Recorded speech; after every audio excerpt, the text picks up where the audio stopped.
Welcome to another episode of the Big Mike and Little Ant Show with another movie review. This week, before I let you guys know, we're doing the Eternal spoiler discussion. It's a movie that came out a week ago, so we gave you some time to watch it, take it in. Also, watch our spoiler-free discussion right outside the theaters on our channel. And of course, our team is here. Little Ant, what's going on, buddy? Whew. Well, this was cool because you and I was outside the theater and with my wife, the three of us was going back and forth. So I've been waiting to actually have this discussion, but it's been a good week, man. How's your week been going? Oh man, we've been good, man.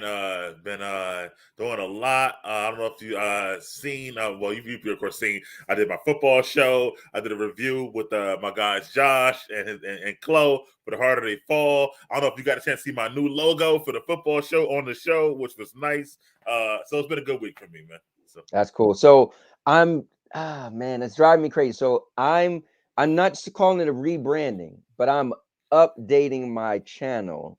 And it's driving me crazy because I got a lot coming. I've been real tight-lipped, but I want to redo some stuff and I can't get it the way I want it. So it's driving me crazy, but it's going to be cool. So, but I've been playing a lot of games yesterday. I actually stayed home, played games almost all day yesterday. It was really cool just to kind of relax this weekend. So, but I'm ready. I saw you. I jumped on last night for a few. I'm always watching you. You know I'm there. But I jumped on last night and I was watching you. I saw you said it was cold outside. You didn't go because Sandy. Yeah.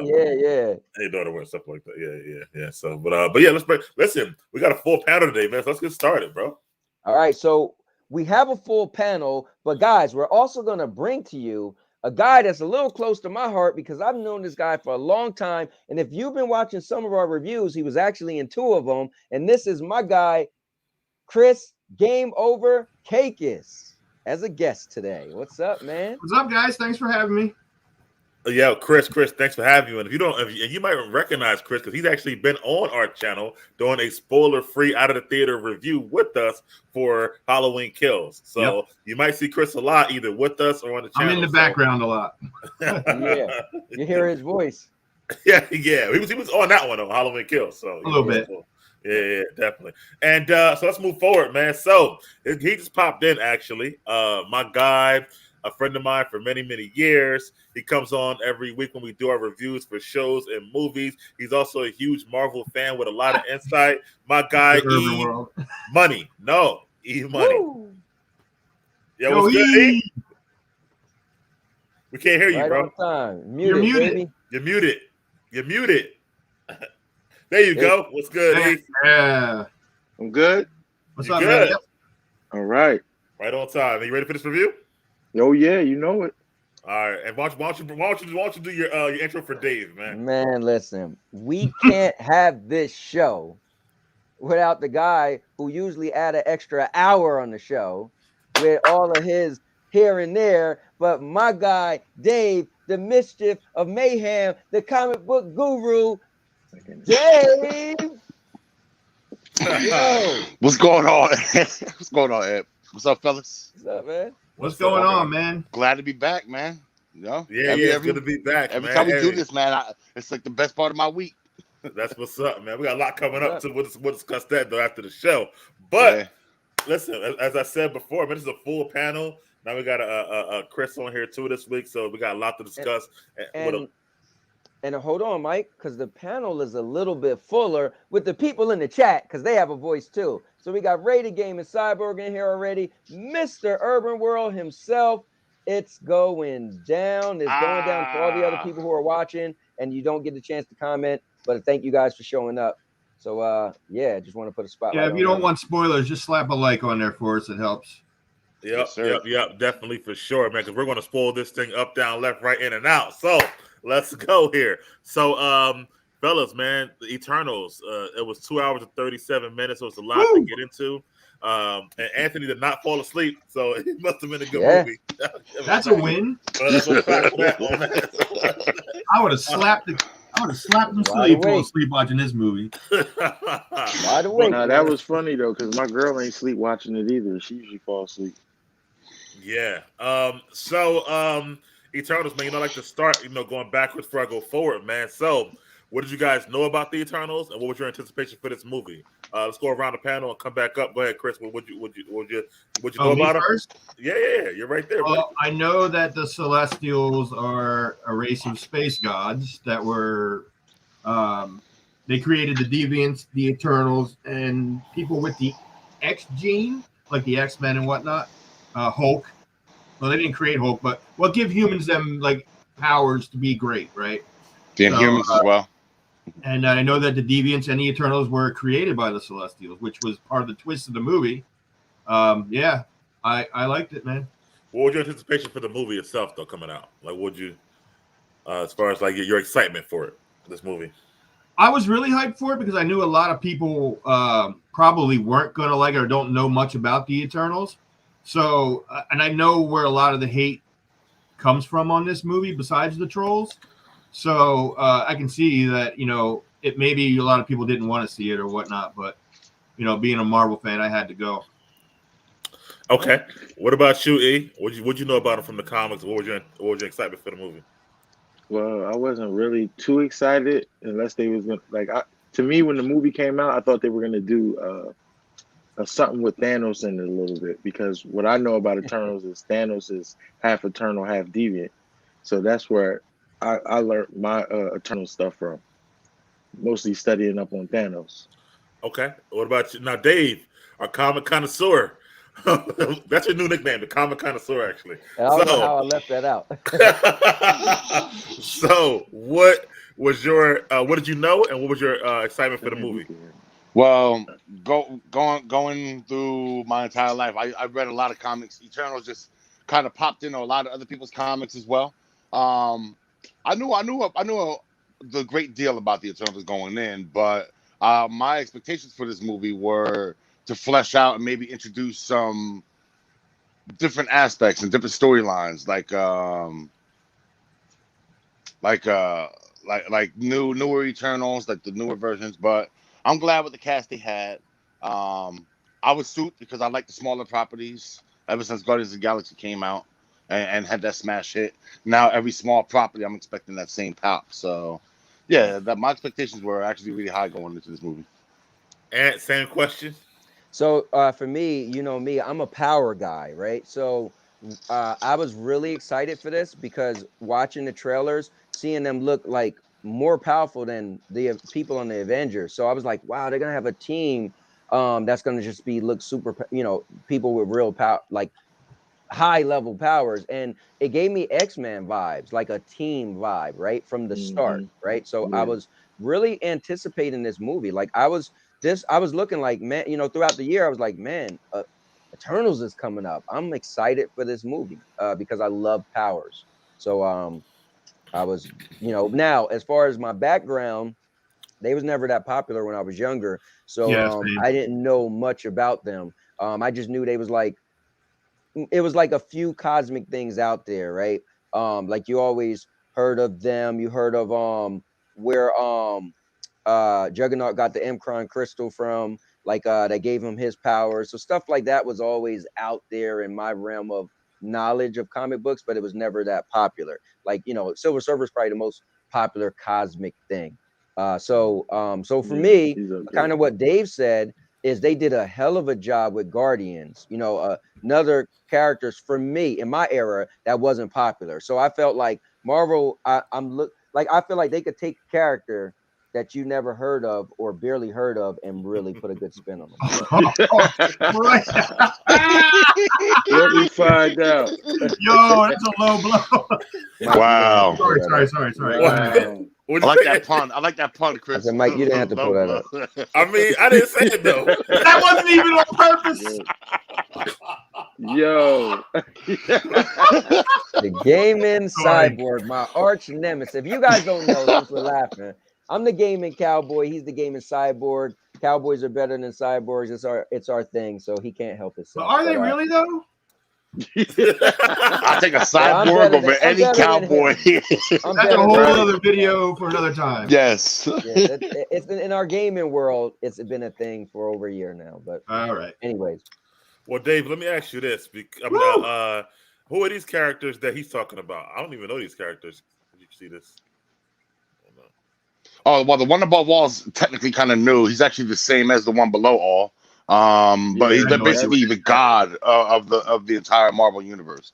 He's literally I they was just about to needed say somebody who's those are like cosmic. Those no, my yeah. fault. Go ahead. No, They're like those are cosmic he was entities. ready to say those are cosmic beings that are like above the Yeah, celestials.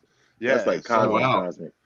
Teaching Well, me something. hence I the didn't know that name. at all. but they're Yeah, relatively new. that's They're way relatively out there. newer, man. You See, know, that's Marvel what needed comic books like a explained is good tremendous for. big bad.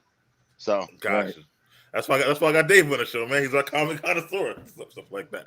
All right, man. Let's talk about this movie though. So, I won't be talking too much because we got a full panel today. So I'm just gonna let you guys kind of dive into it a little bit. So the movie itself, the plot. So the trailers were one thing, but they did a good job, I think, hiding stuff from us within the Yes. trailers this time, which was really, really good. So, the movie itself, they jump right into kind of, they don't jump right into it, but they kind of give you a background in the beginning, who the Eternals were, kind of a exposition and stuff like that. And then you kind of see them back in the day and being formed and stuff like that.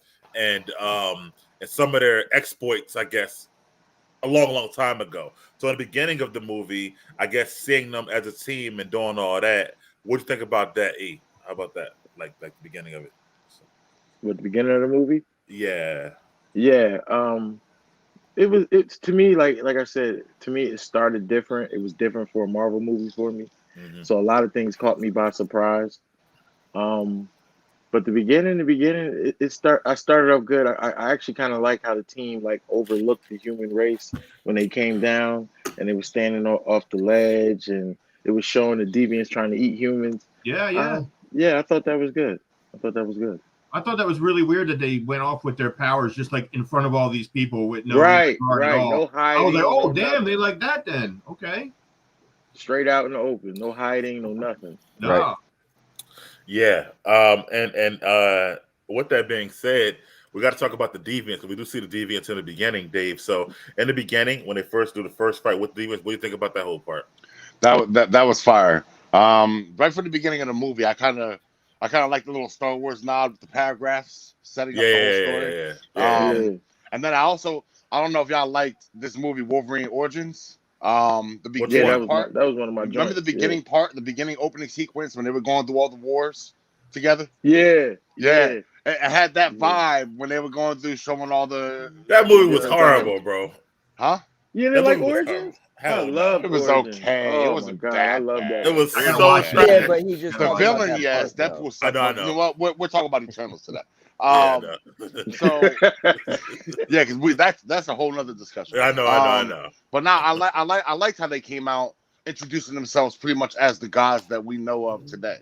A lot of the Eternals, when they were creating them back in the day, they were basing them on Greek myths and Greek gods. Yep. Real quick, so you were talking about X-Men Origins Wolverine, right? Yeah. Okay, I just wanted to make sure. I was like, Wolverine Origins, I never seen that. I know what you're talking about. Okay. Yeah. Sorry. Continue. So I like the fact that they immediately came out, they busted Deviant's ass. There was no actual boss of the Deviant that came out to fight them. No, it wasn't like we had Crow yet in the beginning. Yeah, I didn't it was like just that. these monsters.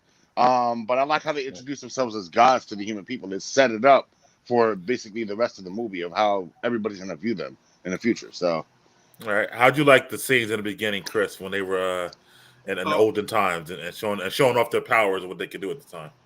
I'm going to evolve off that a little bit, though. I liked how they were around for 7,000 years, and they met these historical figures, and how like Gilgamesh was actually Hercules. I mean, with the lore of it or whatever. Yeah. And I thought that was pretty wild, but the beginning was, they just jumped right to it, fighting the deviants and getting to learn a little bit about all their powers. That was super dope. I like that. And we gotta get a movie, bro. I'm gonna say the same thing. So I love Origins so much that people always say Daredevil was trash, but his origin story was so good. Probably one of the best in comic book movies I've seen, even though people didn't like the whole movie. The Ben Affleck. I love version? the way they set Now it that up. one sucked. But I'll still No, watch it. not But I will still watch but it. I If it comes love. on, I'll still watch it. No, that's cool, but I love the way they set up his origin was really good. So whether you like the whole movie or not, but they did a great job of him being a kid and being blind and all that stuff. I thought it good. Yeah. So I'm big his dad being the boxer, all that stuff. Oh, man, yeah, you so really I'm need to see big the into Netflix series. It's way better no. than that. So I just want to throw that into Yeah. that a movie that's trash, but I still always say, man, the origin. So I love origins. So I love again. I'm just gonna repeat what you guys said. Even the spot with Icarus when they was like, oh yeah, and everybody thought your wings got burned or whatever, and it's just a story. It was just cool how they were like these gods that we heard of, and I love as you're watching the movie, it's like, oh wow, that was really that person, and it was just a really good origin for me. Now, I felt the Deviants was a little too colorful. I wanted them to look like, I don't know, a different color, but they was all, they had the blue tones to it and stuff. I was like, oh wow, they look kind of creepy but friendly, kind of sort of like a little kid says, oh, let's make the colors of them. I was like, oh, I didn't picture that, but it could have been that color in the comic books. But it was good, man. I was sold. Again, I felt they gave me X-Men vibes, and I said that before I seen it. Mhm. And the movie started off with them as a team, which was cool, kind of like X-Men. Yeah. Yeah. Anybody else got a thought on the look of the Deviants? Did they like it or dislike it? Does he mention? I thought they were really I cool. liked it. I mean, you can come out with the major villain right away. You want to make sure you set up a reveal for him. But looking like grunts, yeah, they look pretty terrifying. I just So, feel like the I- colors. I feel like their feel color like the scheme. Yeah, I feel like the animal use was a little overdue. Like I felt like they were creatures. They should have been their own creatures, like how they are in the comics. Like they're their own thing. Gotcha. Okay. All right. And then you did mention the team. So before we get into the movie, let's get into the team itself. So there are 10 characters. We going on and on. There's Icarus, there's Thena, there's Gilgamesh, there's Sprite, there is Druid, there's let me know if I missed somebody. There's Druid, there's Ajak, Makari, Kingo, Makari. Everybody forgets Fastos. Fastos, my guy. Fastos. Stuff like that. And that's it, I think, right? That's about 10. So Makari, Sprite, I said Cersei. them all. Yeah. Oh, and Cersei, the main character in the movie. How about the main character? Yeah. Yeah. How about who was the favorite for everybody? Well, hold on. Before I get to that, I was going to ask that later. My bad. So, but these characters, as we see them, developed. Well, who was the favorite? But what was your favorite power? How about that? Let's start with that. What was your favorite power of them? E, how about you start, bro? I'm taking, you already know, Icarus. Okay. All right. I mean, that's self-explanatory. Dave? Oh, no, I like Thena's power, man. Create any weapon she needs at any time. That shit is boss. And like how special effects on it was boss. That was dope. Chris? Just the power. I would have to say Kingo because he had finger guns and he was the funniest guy in the whole movie, I thought. All right. And So I would want to second Icarus, but honestly, there's a reason why I love Hulk and I love Colossus, and so I feel like Gilgamesh was that, dude. So for me, when he was just laying, that I'm gonna go with that, man. This is why this movie, can get praised because we just named 4 different powers, right? None of you guys had the same, and that's what's cool because there's so many characters, and none of you pick the same person. What about you, Mike? What was yours, man? Oh man, my favorite actual power set. Sprite. Talk and tell stories and shit. Nah, even though, listen, I wouldn't mind having Sprite's powers, to be honest. Yeah, I was about to say, like, Sprite is like she's like a souped up Loki, like she's mischief. She can go invisible and shit. She got you can make an illusion of the Lakers winning the championship this year. Oh god, Dave, you would know this, Dave. They powered down a lot of the. I was gonna say that they dialed them back like a lot. Other like Kingo doesn't have finger guns in the comics. He's a swordsman. First of all, like 5 of them could fly in the comics. Yeah, not just Icarus and stuff like that. So they dialed. Ajax's way more powerful in the comics. Yeah, in the comics. Yeah, I mean, for real. Cersei, In the comics, Cersei's like the only true Avenger in the comics. And for real, in the comics, they all technically have the same power. Just some people use more powers differently than the others. Like somebody will focus on super strength more. Somebody will focus on laser eyes. Somebody will But they focus all on have flight. durability. They all But have they all a have higher it. level They of all strength. have it. Yep. Yeah. Yeah, because somebody came out of this theater, not to go off topic, but my barber actually, Jazz, he said that I thought they were supposed to be stronger than what they were, and I'm looking at them like, yo, the Avengers are stronger than them. I'm like, yo, because they dialed them back. Like these turtles are Some Avengers are stronger than them. Yeah, Yeah, but I don't know about Yeah, that. some. Yeah, I don't know about to me, all. they're Hawkeye is rock stronger their than Avengers. not one of these motherfuckers. He ain't Hey, stronger can I than bring Sprite. something up before I Sprite will forget beat it? his ass. Go Go ahead. ahead, Chris. Do you guys notice how many DC references they made in this movie? Yeah, Dude, what that was blew that? my Two. mind. I mean, I mean, Batman, Superman. They literally snapped outright said it Superman. too. Yeah. I was and like, I was thinking the director ain't know much. Chloe nah. Zhao. Everybody knows Superman. Nah, you know That what had it to be is. intentional, though, You know what it is in the Marvel Comics world. There still has to be comic books because comic books are Right. just a part of American culture. So instead of Okay, using their I own got characters in comics, they'll just use someone else's. Dave. Yeah. We don't seen how many Marvel movies. You ain't never hear no damn Superman. None. Of None. course, Never. because no one's ever brought up comic books before. No, but actually, she said the opposite. She said in her world, she said to me, why wouldn't they be comics of those characters? So she put them in on purpose, actually. Oh, okay. And there was also a Star Wars book at Fastos' house. Just want to say. Well, Yeah. no.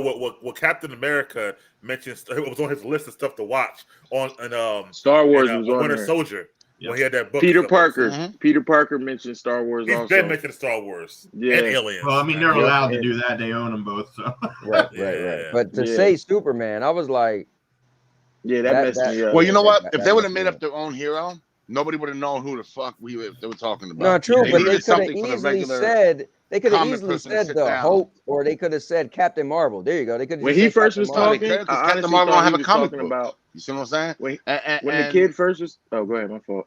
nah, that's all good. Go ahead. No, when the kid first was talking, I honestly thought he was talking about Hyperion or Sentry. That's what I thought he was Can't trying say to any of them compare him names yet to. because they ain't get They didn't get there yet. But they are or coming. they're there. We don't know. That, They you know are how Marvel coming. I do. mean, I'm just on the fact that it's DC and Marvel. I get you're like, well, they didn't have a comic book. No, forget that. It's DC and Marvel. I'm just like, wait, what? It's like the 18th wall. Yeah, they I was did just something. so but weirded out by So that. if you were DC, you wouldn't be happy about it, Anthony. I wouldn't be shocked. I wouldn't Oh be hell shocked. yeah! I'm just saying I'm shocked as a fan of the comic Gotcha. book realm that dude, it was cool as hell. I was like, I'm still shocked. Like, wow, they said Superman in a Marvel. So if because you was a Batman DC and Superman fan, have ascended just being comic book characters. They're part of the American lexicon now. Like grandmothers. right? But know I'm who just saying, if Superman you're a is. DC fan, you're gonna be happy that Marvel did Justice League better than DC when they first did it. Imagine that. I mean, Say that again. Hold on. Say that again. no, he's just saying that he felt that this movie was similar to Justice League, but it was better. Oh yeah. Then the it was first one, I ain't talking 1,000 about times Snyder Cut. better. I ain't talking about Snyder I'd Cut. rather watch Anyway, scenes from this movie Mike, than all of Mike, Justice. can you Yeah, tell I know. Can you tell us the power? I'll let y'all go for Yeah. a little bit. My power, man, it's tough because they do have a lot of good powers, but I want to be able to fight, and there's like about there's 5 fighters and 5 thinkers, so I probably would go with Right. with Icarus too, actually. That's why he lost. Huh? He said Icarus is the best Eternal. I said that's why he lost. Yeah, but in this one, and this one though, he is the most powerful one. You know what I'm saying? Like, yeah. And then you got, and I mean, like in real life, like I'll probably choose any of them, but because they made him so powerful, they made him like what they all are basically. Because then, like, Well, I mean, they had to cripple Thena. Really, Thena is like one of the most powerful. yeah. I would say probably. Like, the most yeah, powerful. they had to cripple her with that mind thing to give I Icarus wasn't that a step fan of above. that. I wasn't a fan. That was cool though. When you it was think cool about though. it, to Yeah, do it was something cool. to pull her back, they actually put it but I in the wasn't a fan. movie and not just made it like her power set was lower. That was cool. Right. Well, is your favorite power your favorite your character? Like Chris actually, who's your favorite character? Is also Kingo, Chris? I liked a lot of them, man. I'll be honest. They were well rounded. Some of them were really interesting. But my question is, what does Fastos exactly do? He's So like the that's Iron those- Man inventor. machines or something, He's like or the just key- He's yeah, like Iron Q. Man. He's He's like basically the the Q. Iron Man. Technology. Of Bond. Technology. He's basically their builder, like their Iron Man. He's their Iron team Man. Yeah. scientist. Oh, Yeah. that's Yeah. that's a good reference. Yeah, He sure. creates weapons and technology out of nothing. Yeah. Out of his Can I mind. ask you guys something else too? But he 'Cause could I was also fuck people confused. up. I was confused about this, but you know, the Unimind thing, Yeah. was that the 10 rings? No, the Okay. I said Unimind that is in the something movies. I was completely like, different. We're gonna get up to guarantee later on. all Guaranteed. right, real quick, let's go around. So who's your favorite character, Anthony? I don't know, man. Right, there's so many it good was- ones. Yeah, I didn't really connect with one person. I was Okay. overwhelmed with all these different characters. Like they did a great job at giving you 10 characters at the same exact time. Like I don't know. Nobody stood out to me and nobody was so under. I mean, I guess if I had time to be like, well, I'll take them out. I don't know. E, you be got a honest. favorite there? My two favorites is gonna be Icarus and Druid. Okay. Oh, good one. Okay. Dave? If we're talking comics, like growing up, I was always a Kingo fan. Honestly. We're talking now. 'Cause- The movie. Talking we now. watched. In the Yeah, movie, It's Probably hard, Cersei. right? It's hard. probably Cersei. really? Yeah. a chance. Okay. I love when people like change shit to something else, like transmutation. Her power is crazy. Like I like Yeah. Athena's power better in this movie. I thought they did better part of fleshing it out, but And she put that in the movie, Celestial I like to Cersei. sleep for a second too. That was crazy. In Yeah. the movie, I'm gonna go with Kingo, even though I was mad about the third act, which we'll get to. But I'm gonna go with Kingo. Yeah, Speaking he's of soft. Cersei, He's speaking of soft. Cersei, Dave, since you brought him up, we kind of start the movie when they actually break up. We go to her story first, kind of, and where she's with Dane Whitman. And let's talk about him because he doesn't get a big role in the movie, but she's Yeah. with Dane Whitman. She's Yeah, I trying to thought he was figure gonna out. get a little more actually. Yeah, so that whole scene with him and Sprite and Cersei, that whole time in London. What do you think about that part, Chris? Oh, that was hilarious. I loved it. You know, that's where they met the smarter of the deviants, right? That's where their Right. first encounter with Yeah. that guy was. Yeah. I liked it because, you know, he kind of knew that Cersei had powers, but he wasn't sure. He's like, you know, why does all the weird stuff happen when I'm around you? You know what I mean? And are you Doctor Strange? You know what I mean? Like, I thought that was pretty cool. And then him finding out exactly about them with Sprite there, that was really cool. I like that. All right, E, how about the whole London escapade? What do you think about that whole scene? I actually liked the London escapade because I liked how you could tell what's his name, Dane Whitman. Dane Whitman was hiding Yeah. stuff because he Yeah. paid attention to a lot of stuff that they were saying to each other that he caught wind of by ear. So that let me know right there he was more older than what he was saying himself. He had his own little secrets. But they didn't confirm that in the movie, right? We didn't see anything about who he really was. He just said that I have something I didn't tell you, and then they all Yeah, got, he did. okay. But it's just the way he the way they made him act it out. Like as an actor, he performed it as if he had a secret. Like I That's thought it also was why good. when they were saying that she's an eternal, you'll outlive him. He kind of made a reference like, "Why can't we be together?" Right. Yeah, bro. Yep. There you go. There you go. Yep. Yeah. See, yeah. And Dave, please give your thoughts about that scene. They got a message for you here. Whatnot. Yeah, honestly, the whole Dane Whitman thing, like seeing him and his little role in the movie, that's probably one of the disappointments I had with this movie. But the London scene, how they started everything I can off, see that. how they started everything off, it was dope. I loved it. They got right down to it. Within I think 10 minutes, they were fighting the demon. They're fighting the deviant. Straight to it. Yeah, straight to it. So I loved it. Yeah, man, it set the pace for the rest of the movie. All right, and just that scene, Anthony. What were your thoughts on that? I guess I'm the only person that's gonna call him John Mother Effin Snow. I was like, Dane Whitman, who the hell is that? Like, oh, they're talking about Jon Snow. So yeah, when Jon Snow, all right, was in there, I thought it was cool, but my thing is I thought he was gonna have a bigger role. But they definitely I pulled the get bull around where for it's that. going, right? Yeah. I get where it's going. But I I get thought where what it's was going. cool, the coolest thing for me out of that is I love the connections. So I love when they brought up Thanos. I was like, oh snap! They brought up the snap and all that stuff, which was really cool. That was great. Yeah, that was like, wow. I see this is what Marvel is doing that I want. That it is a cinematic universe. Yeah, Now it literally everything feels like a connects. universe, right? You since the snap, there hasn't been a movie that hasn't mentioned it besides Black Widow because it was before it. Well, actually, that's Right. referenced it anyway, right? So Right.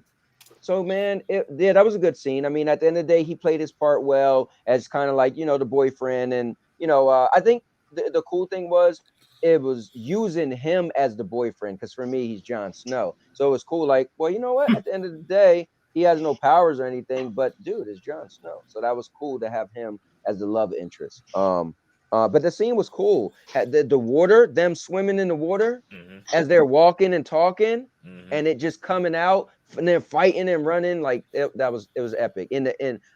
What was really cool that we didn't spot on was when uh what's her name? The little chick.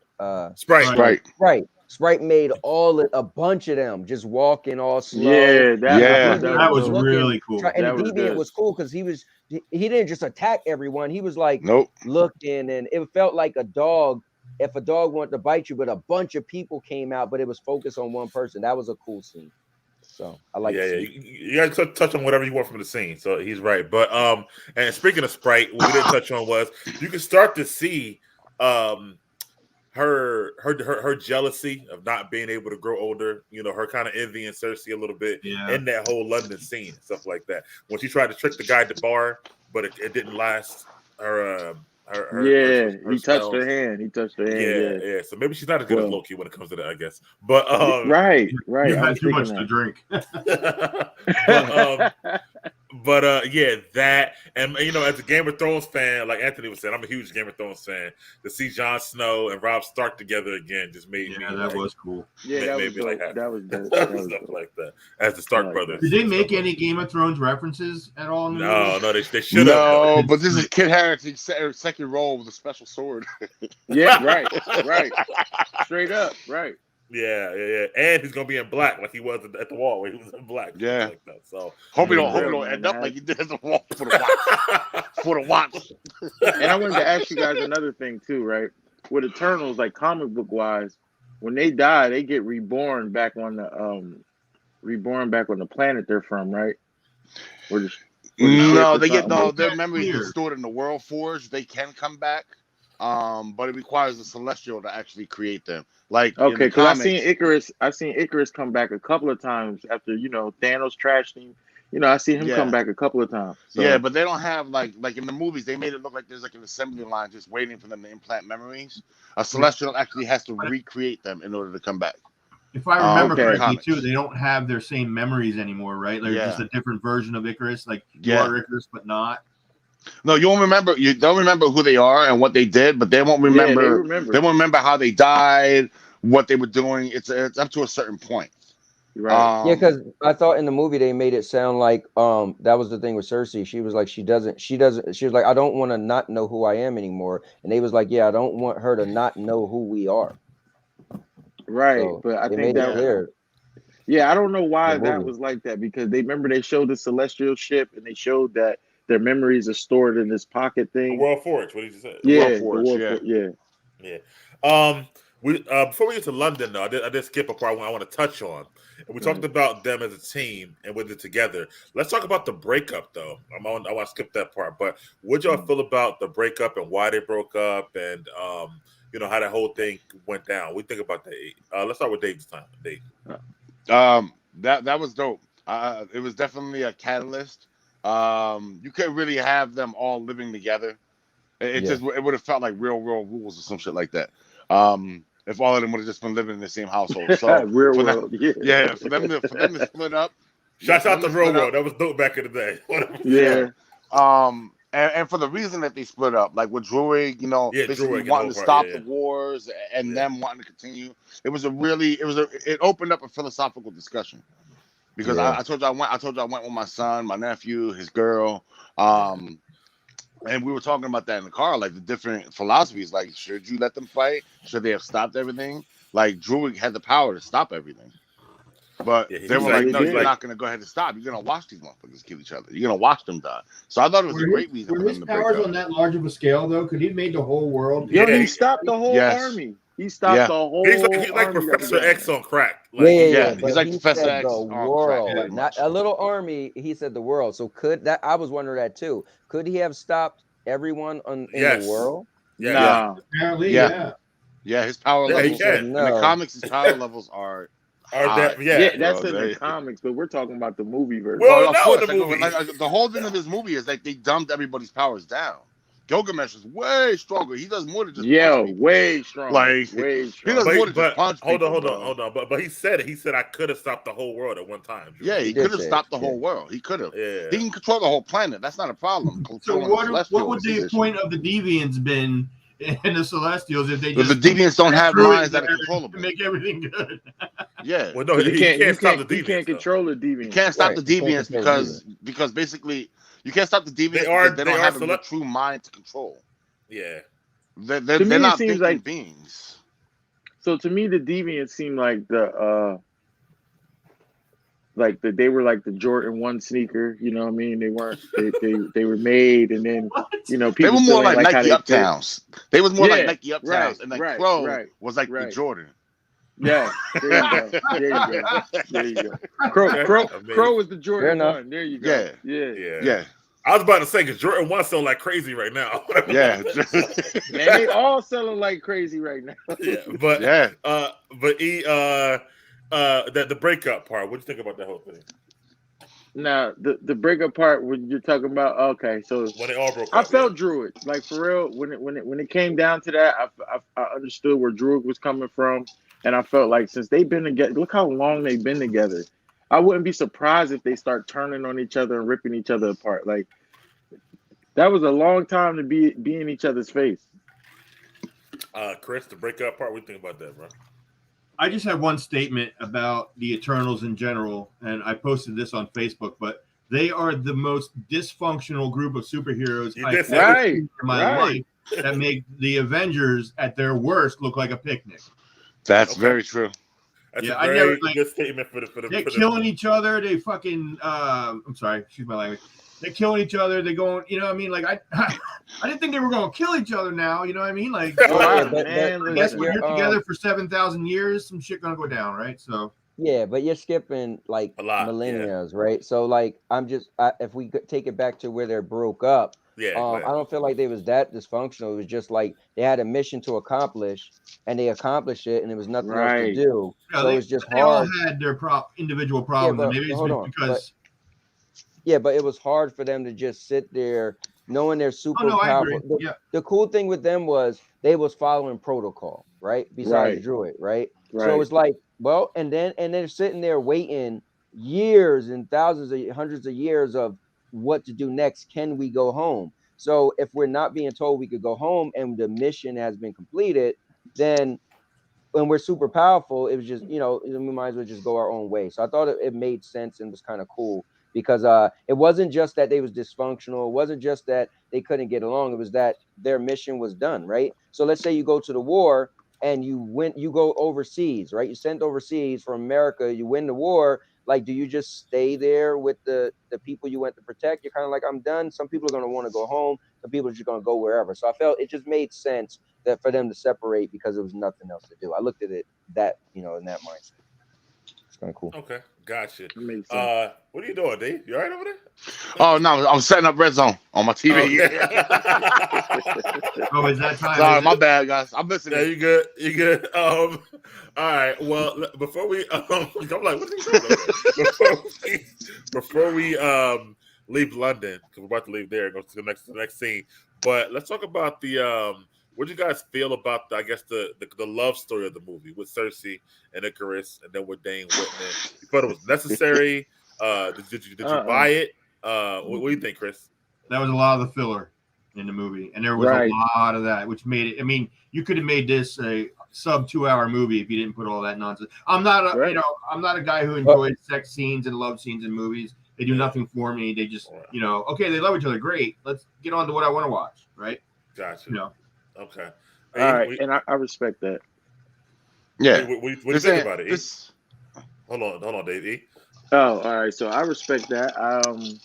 I felt like he said it was a filler, but it just seemed for him to know her for that long. You know what I mean? Like I understand the secrets was killing him and stuff, and had him, you know, twisted and stuff like that, doing what Ajax said.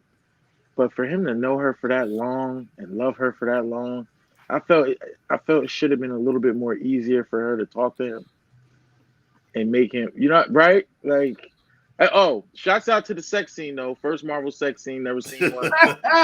Yeah. Nice. We came close in Age of Ultron. Yeah, we did. We did. Got to see Scarlett Johansson in the tower. Yeah. But, you know, yeah. other than that, He that was was trying to give it to the Hawk. Yeah. Dave, what do you think about the story itself, the triangle, I guess, or the love story? I agree with Chris on this one 100%. Filler? They could have wiped out the whole, but they needed, I guess, they needed a motivation for Icarus to not go all the way off the deep end. Yep. I think that's literally what that only was. You could have It was cut just- out that whole sex scene altogether, and you'd still know there was a yeah. love The sex scene was definitely unnecessary. I don't like my. I had a comment to Mike earlier about this week about where I draw the line on Marvel stuff, what I will and what I do and don't like. I don't like kitty stuff. I don't like stuff with like, oh shucks, darn it. Like I hate that crap. Like I don't mind an obscenity here and there, but for a sex scene, there's a trillion other movies I could watch for that. All right. Don't get me wrong, Jimmy Chan is bad, but there's a trillion other movies I could watch for that. But it didn't really contribute to the story. If it contributes to the story, I'm okay with it. It didn't really contribute to the story. Ray. But yeah, man. I thought it was just a got waste. you. I thought they could have cut out about 15, 20 minutes of this movie if they would have just dropped that whole subplot. All right, so Anthony, you're a movie guy, so what are your thoughts on it? Was it just a waste of time filler, or do you think it like helped the movie along? The love story, not just the sex scene, the whole love story. Well, the love story was important because remember, and I like how they little by little added, because I was on the edge of my seat, like, damn, why did they break up, right? Why did they break up? Remember, they didn't just give it to you. They little by little, for the powers and stayed for the love. First you didn't know. First you didn't know who it was, right? Like who was she into? Then you realize I love when Jon Snow was like, oh, so I guess that's him, right? Because Sprite was like, yeah, somebody that could fly, blah blah blah. So me personally, you didn't have to give me a sex scene, right? That we could took that out, but I like that it was who was she with? Then you find out who she was with. Then I'm in the movies like, yo, are you going? At one point, I thought they were just gonna leave it out of why he left.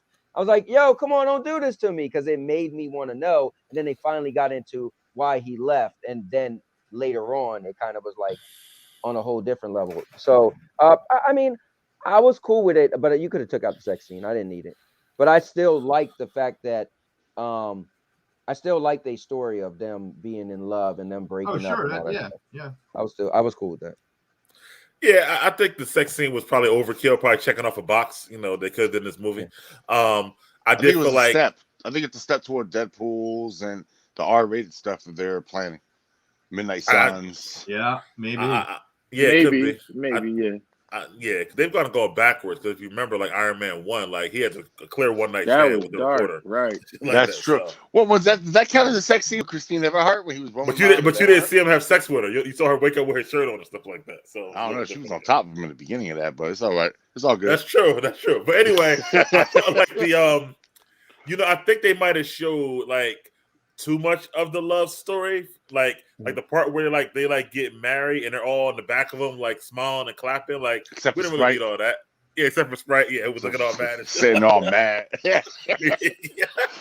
But we don't really need all that, I guess, like that. But I thought the Dane, first of all, two things. I didn't think that Cersei and Icarus had really any chemistry, so I didn't buy it, to be honest with you. Right. As far as like a movie aspect. And I thought her and Dane were together on screen enough to have any chemistry. So I thought it was like a lot that they went halfway and didn't like give me enough on either side. I see what he's saying. Yeah. Yeah, but it was hard to. You can't have Dane Whitman on screen too long and not have him be Black Knight. I think that was the dilemma they were running into here. I understand what the point of him in the first place thing. You know what I mean? Like that's the problem. Either have him or don't. I guess Right. Yeah. But Yes. hold on. Here's what's cool though. They So dropped some seeds though. I'm usually not that into doing this or giving credit, but Mike, you and Josh used to kill me with that. The movie was amazing because what it's gonna do, I'm like, I don't give a damn. But dude, that was cool because his introduction was in the Eternals. Right, but you So know it's what? like But I you're agree always with gonna you. be You like, couldn't oh, introduce that him. was dude in the Eternals. Yo, if you would have introduced him and then had him join the last battle, that would have been Right. I would have been happy with that. That's what I'm But saying. you Either left him have as a him or regular ass hold human on. through the Then whole you would damn still movie. hold He's on. useless. No. So Nah, because then you're real taking away quick, from the Eternals. I'm doing a real quick wrestling reference. Not necessarily. Yo, You could add to them. Hold up, I'm gonna do a real quick wrestling reference. So when COVID happened, so it's always your moment when you win the last match of WrestleMania. When COVID Right. happened, Drew McIntyre won at WrestleMania in a damn auditorium with no audience. With no people. So his moment was stole. You can't have Moonlight become Moonlight on another person's movie, and you don't get your own introduction in your own movie. Like, True. where I we see do what that you're at? saying. They did it with Yeah, War Machine. War Machine still isn't nobody. He's Oh, got he Armor still don't Wars have his coming out. own He's got movie. Armor Wars coming out. What He you talking still about? don't He's got have his his own show own coming movie. out. He got How interviews long? in someone else's movie. Nah, bro, you can't do that. You can't Like- it's too. and it's Black Knight, not Moon Knight. Moon Knight's the show that's coming out. Just to clarify. Yeah, it's too late for him. I didn't catch that, Mike. He said Moon Knight. Hey, what'd you guys think about Fastos being gay? Hold on, Chris. You got to slow down. You were talking about love. you got to slow down. I'm with Chris on this one. But go ahead. Since you brought it up, go ahead. No, What I'm you just guys saying think? that I didn't see that in any previous Marvel movies. I like how they're going forward with same-sex, have a trans superhero someday. You know what I mean? That's cool. You know. Go ahead. Go around since he already brought it up. Hold on. All right. Well, then I feel. I'm sorry. Was that on your list, bro? I stole it from you. Go ahead. No, go ahead. I'm sorry, man. I'm ruining the show. Mike is like, Bro, it's open. Go ahead. No. But what you could is just say like, hey, could I ask this question or whatever? That just in case Mike could be like, oh yeah, I got that coming. We're already into it now. Chris is all good. E, what do you think about it, bro? Yeah. All right. So I don't mind that stuff, right? So I had to explain to my son what he just saw. Oh, but interesting. I don't. How old is your son? He's 11. Oh, God damn it. Your son don't know about. He go to school. Your son go to school. Right. He go to school. I know. Right, but yeah. I'm just saying, I just wanted to make sure he understood what was really going on. The only thing I feel like they cheated Fasto on was explaining that, like, he's been around for 7,000 years. So he had a kid. He had to have a kid with somebody. Boom. Either she died or, I'm not really sure. They could have fleshed that out. adopted. Yeah. Yeah. Oh, he was adopted? It had to be. But think about it. He's 7,000 years old. You telling me he ain't tried nothing? I don't think that kid came from a union of him. I think it would have been a union from the other person. I wasn't That's sure. why I said I think they adopted. Right. I that wasn't couple. sure. I wasn't sure, yo. I was not sure. I feel like they picked a kid that could look like he was both of their kids. Right. But then you have to sit here and explain, okay, which one of them got pregnant? No, you don't have to explain that. That's why I'm saying they cheated. That's why I said they cheated Fasto. I felt like they should have explained more of his life going down his lane. Well, if we want to go down that rabbit hole, E, a lot of characters got cheated, to be honest with you. Like a lot of them didn't get a full fleshed out story. 10 characters in 2.5 hours. Yeah. And that's another question I got at the end of the show for that aspect. But I get your point, E. What about you, Dave, on the whole gay Fastos and just a gay character in Marvel in general, I guess? I didn't mind it. It's not the first time I've come across in all my years of comic books, I've seen several gay characters. Yeah, I was about to say they got some I actually had the issue of Alpha Flight where North Star came out. And that was like the big thing at that time. It was like, oh my God, they're gonna do a gay character. They wrecked them. Alpha Flight. It's going to be coming out soon. It's like the Canadian Avengers, pretty much. The best way. See why he's talking about Alpha North Flight. Star is one of the most powerful heroes in comics. Colossus. But I thought you was going to bring up Colossus, bro. Well, Colossus is gay. Yeah, you know Wolverine and Cyclops gay with each other. I don't know. I just know Colossus was. Hey, bring it back. Bring it back. Bring it back. Dave Fastos. Sorry. Long story. As far as Fastos, it didn't bother me. Seeing it nowadays with everything, with the way the world is now, it's not anything for me to be like, oh, that's special anymore. It's normal, right? Time, though. You know, yeah. It's normal now. So nobody really falls out of their seats or I'm leaving the theater because there's a gay guy in this movie. Like I would never do something. I'm sure there was one or two asshole that did, absolutely. I'm sure there was too. And, but well, hold on. Before Anthony goes, I was there with Anthony, and we heard a guy. Remember Anthony when the kiss happened? He was like, "Oh man, I didn't want to see that." What the hell? Yeah. He said it loud. Everybody heard him. The whole theater. For real? Yes. Yeah, for real. Was it laughs? Was it laughs when he said it? No, everyone's quiet. No. Yeah, everyone's quiet. Yeah, good. Oh, come on, man. Yeah, good. If he would have got some laughs, that'd have kind of fucked up. But he voiced his opinion, and that was it. The movie kept going. Yeah, right. But he was loud with it. He made sure everybody heard it. Though. I forgot about my theater. that. Nobody made a noise. Nobody made a noise Yo, except for the kids. My theater, the chick started talking on the phone right at the beginning. This guy was like, "Shut the fuck up!" Yeah, what theater you going to, Dave? Huh? Oh, Mountainside. Nah, we had some crazy stuff at our theater too once. Remember, Mike?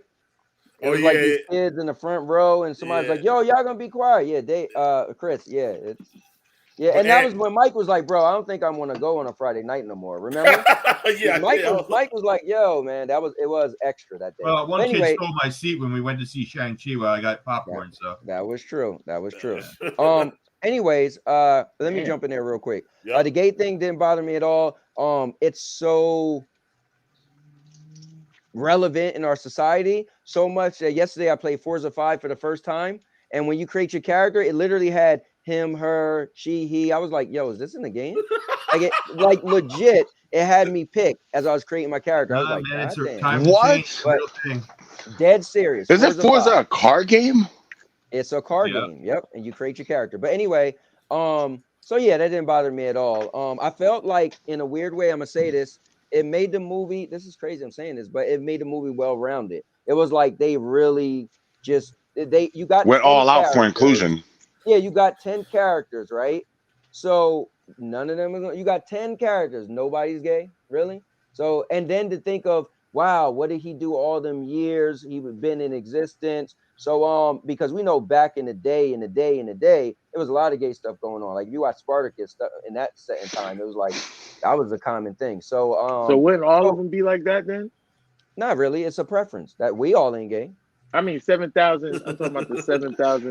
We're gonna revisit this discussion when we get to the end credit scene. We're gonna revisit this. Anyway, go ahead. But yeah, it didn't bother me.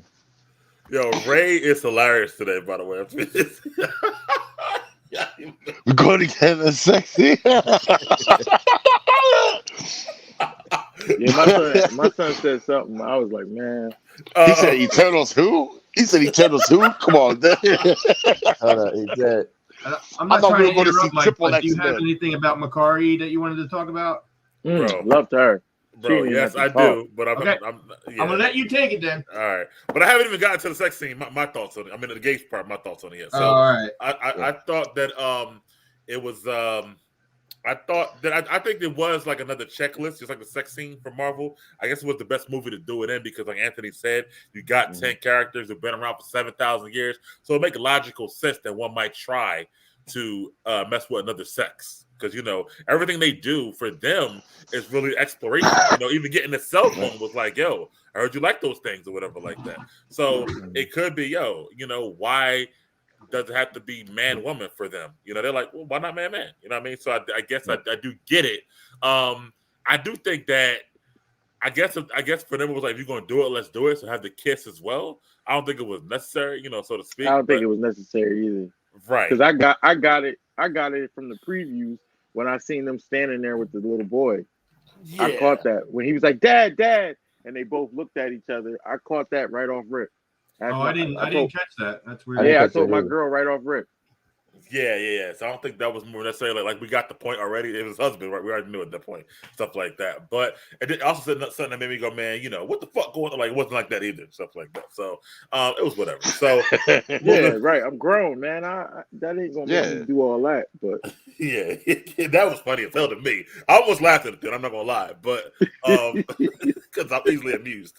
But boy. But after London, we're back at the plot, Chris. After London, I dropped the phone. My bad. Like a tornado passed through his area, everybody.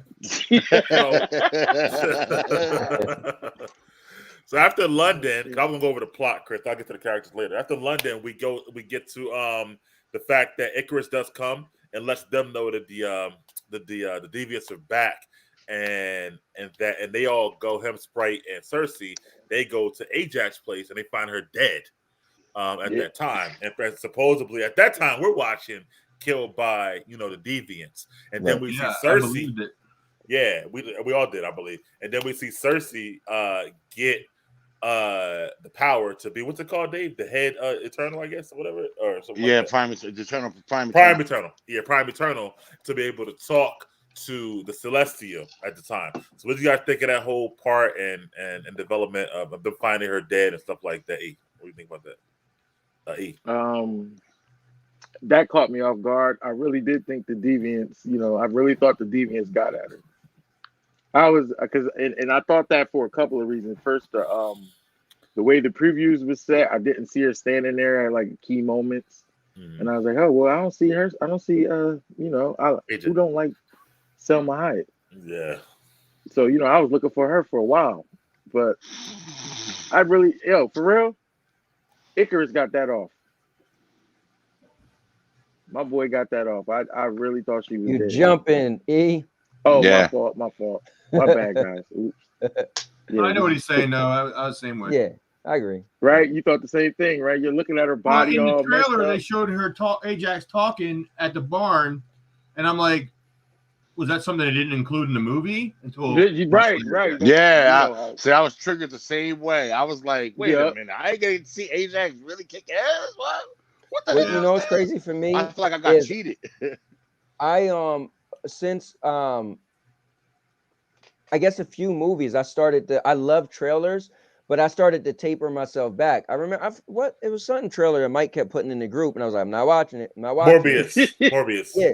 That new Morbius trailer. Woo! Yeah, I was like, you know what? I'm just gonna wait. Like if I catch it, cool. But then then I'm gonna see it in the theater anyway. I don't know and how I felt feel like about Morbius yet. a movie that was delayed, and then I'm like, I feel like sometimes they're ruining too much now. So and I feel like I hear y'all guys having discussions. Oh, I could tell they was gay in the movie in the trailer. I'm like, you know what's cool? That I watched it like once, like cool. Like I've been tapering back on trailers, and it's been kind of cool for me because I'm like, I can't stuff be such a surprise. People are like, you ain't see it in the trailer? No, I didn't. So I get that like, oh snap. Like I love those. I love surprises. I think also is that like you don't remember them when you watch them. Like I It's out of sight, out of mind. Like the scene they're talking about from the trailer, you watched it because you watched the first trailer. You commented on it, but I don't think you have that like callback memory. Yeah, because if I watched it once, right, that's what I'm saying. Like, how the hell but people the reason like they'll make. But I can watch it once and remember every part of it. That's just my memory though, stuff like that. So it's a little different. Yeah, and the reason I keep bringing up that part and noticing that is because that's when the little boy mentioned Superman. So that already made you look at that moment right there when he's talking about, oh, you were flying with the laser beams and you're Superman. And he's like, I don't wear a cape. And then, he's like, Dad, and they're looking at each other. And I'm like, oh, okay, wow, okay, I see it. I see what's going on. All right, so Anthony, but so since you mentioned that, so I guess how surprised were you when they found her dead and presumably dead by the deviants, and also the fact that Cersei became the Prime Eternal at that point?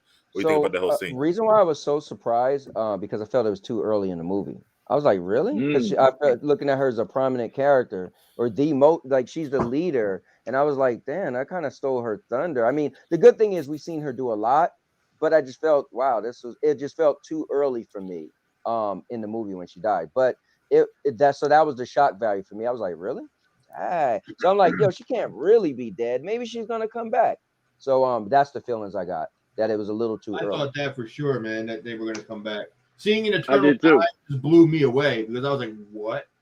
You know what I mean? Yeah, that's what I was saying earlier. I thought they would be reborn or waking up on a ship and coming back out. I thought something like that. That's when it kind of got a little real. Yeah.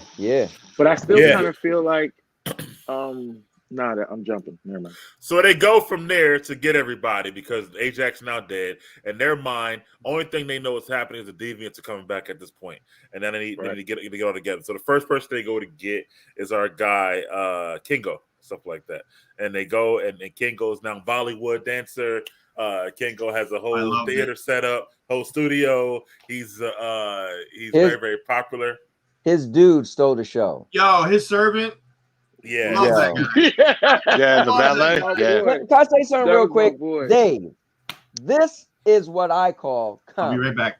This is the type of, like, this movie, this was the balance that I like as comedy, right? Like that, what was that crazy movie that Suicide you like, Squad? Dave? Yeah, so no. But this is what I like. This was my balance of comedy, man. This was it in this movie. It was just this was perfect for me. Yeah, as he far as was the comedy. perfect comic relief, yeah. Oh man, he was great. right. So that whole scene, I bet you guys already been touching on and stuff like that. But them getting Kengo up until the point where they get on the plane to keep moving. Like, I guess it was a Kengo introduction of Kengo today. So how would you guys? What you think? What you think about that, Dave? So, I liked it. Again, just like with the sex scenes, I hate dancing in movies and singing in movies. I hate musicals altogether. I think musicals should actually be outlawed in the United States. But I could have did without that. That was like 5 minutes. you think? Wait. You of my think life music I'll or never get back. musicals? Huh? Musical. Musical. Oh, okay. Musicals. Oh, Yeah, so you're any not kind of gonna see musical. It West doesn't Side matter. Story? Not music. Oh God, I hate seeing the trailer for that. I was like, man, I wish I could go refill my drink right about now. You know, but yeah, it was a nice introduction for him. Yeah, I liked it, and I also like the fact that he reinvents himself every 20 years to be a descendant of his like son. Like on every movie That was poster, funny. he's That like was somewhat funny. different, even though he's the same dude. He just keeps coming Or back. Nobody mustache notices, huh? or a beard. That was great. Yeah, I thought that was great. Ace, we think about the whole Kengo introduction or reintroduction, I guess, and that part. E. You said, what did I think of him? Yeah. Yeah, for real, comic relief. He was great. The servant had me laughing a lot more. Yeah, Karan. Well, I don't want to his say name's- servant. What was that? Director? Who was that? He's like That was assistant. he was his valet. Assistant. All right, Yeah. his He even valet. said he was like Batman's Batman's Alfred. brother. Alfred. yeah, Right? Alfred, yeah. Yeah. He was dope. You know why? Because he was a ride or die. He didn't care what was going down. He wasn't going nowhere. Not at all. I liked him. He was always prepared. He had like 19 cameras and stuff like that. I thought it Yo, was crazy. I like when Sprite called him a young man. Yeah. yeah. And You know Dave, what by the that reminded way, me of? That reminded me of Shang-Chi when the old head was talking to Yeah, he The was man like, in settle his down, life. young man. young man, I lived 3 of your lifetimes, right? and I guess Dave, you want like Hawkeye with Rogers the musical in that show. I guess that's gonna piss you off. I see now. I'll go get something to eat. I'll go to the kitchen or something like that when that shit come on. Go refill my popcorn. especially the funny thing is, I would go see Rogers the musical if that was a real musical. No way. I would definitely go see that. Not You the will way he did never that get me twist in a at the musical, end. bro. Have Ever, fun, y'all. Mike. just because it's Rogers the musical, I'm gonna go see it. I'm not gonna lie to you. Something like that. But anyway, about the Eternals. So yeah, King goes first, and then help me out. King, who did they go get next? They go get they go to find Thena and Gilgamesh. Yup, actually. Yep. Right. So And Gilgamesh. let's talk about Thena's. It's the perfect time to talk about Thena's story and what she's going through, as far as the what they call it, mad weary, with her memories are breaking in, her fighting the Eternals. What y'all think about that whole plot line with Thena, and then Gilgamesh saying, "I'll take her and I'll help her out." Chris, you haven't talked in a while. What do you think about that, bro? Yeah, Athena's crazy, man.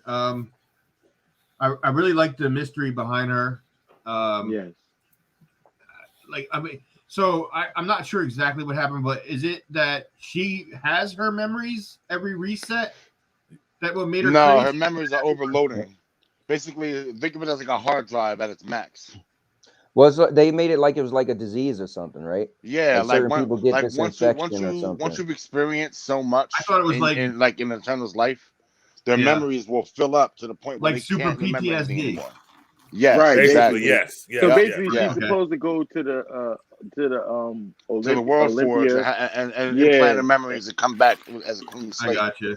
But yeah. they know she wasn't come back as the same Athena. She wouldn't remember any of the time with them or anything, because at this point they're going to be taking her memories. Well, yeah, because You know, it's not that was going to what be the only thing implanting they them to could build a do. new Athena. Yeah. They're just going to be taking they're her and just sending her taking back as an empty shell. empty shell, right? Right. Yeah. Okay. All right. Yeah. E, what do you think about her whole plot with that, and to touch on the fact of Gilgamesh saying he'll help her and watch over her and stuff like that. I liked it. I liked it, but me knowing Marvel, I'm gonna get like Josh in a second, where I know it's gonna be something up and coming for her to do more. Yeah. But I did feel like I was cheated a little bit on her because I love Angelina Jolie, and Thena was a beast. Like you The seen two it, like baddest she, chicks in the movie, well, 2 to 3 I baddest. yeah, thought she slicing took a little through bit of a stuff. back seat in this movie too, a little bit, right? Yeah, but I feel like she's gonna have a front seat in the later one. Like up there with Icarus. Yeah. Yeah, because she's around like right now. The people she's even around, she's gonna outshine. All right, Dave. We all know why Gilgamesh wanted to take her out to the desert. Heck yeah, we know. 100%. We all know why he wanted to. Nah. I thought, but were they friends or like he was just helping out, wasn't he? I thought like or Man, you Yeah. saw he I'll me be wanted your that. friend. I'm gonna be your friend. I'm gonna help you get dressed. And hold your Angelina hand like Jolie, this. every day. He wanted Yeah. a little bit of that. I gotta Yeah. wash you with this dirty desert out here.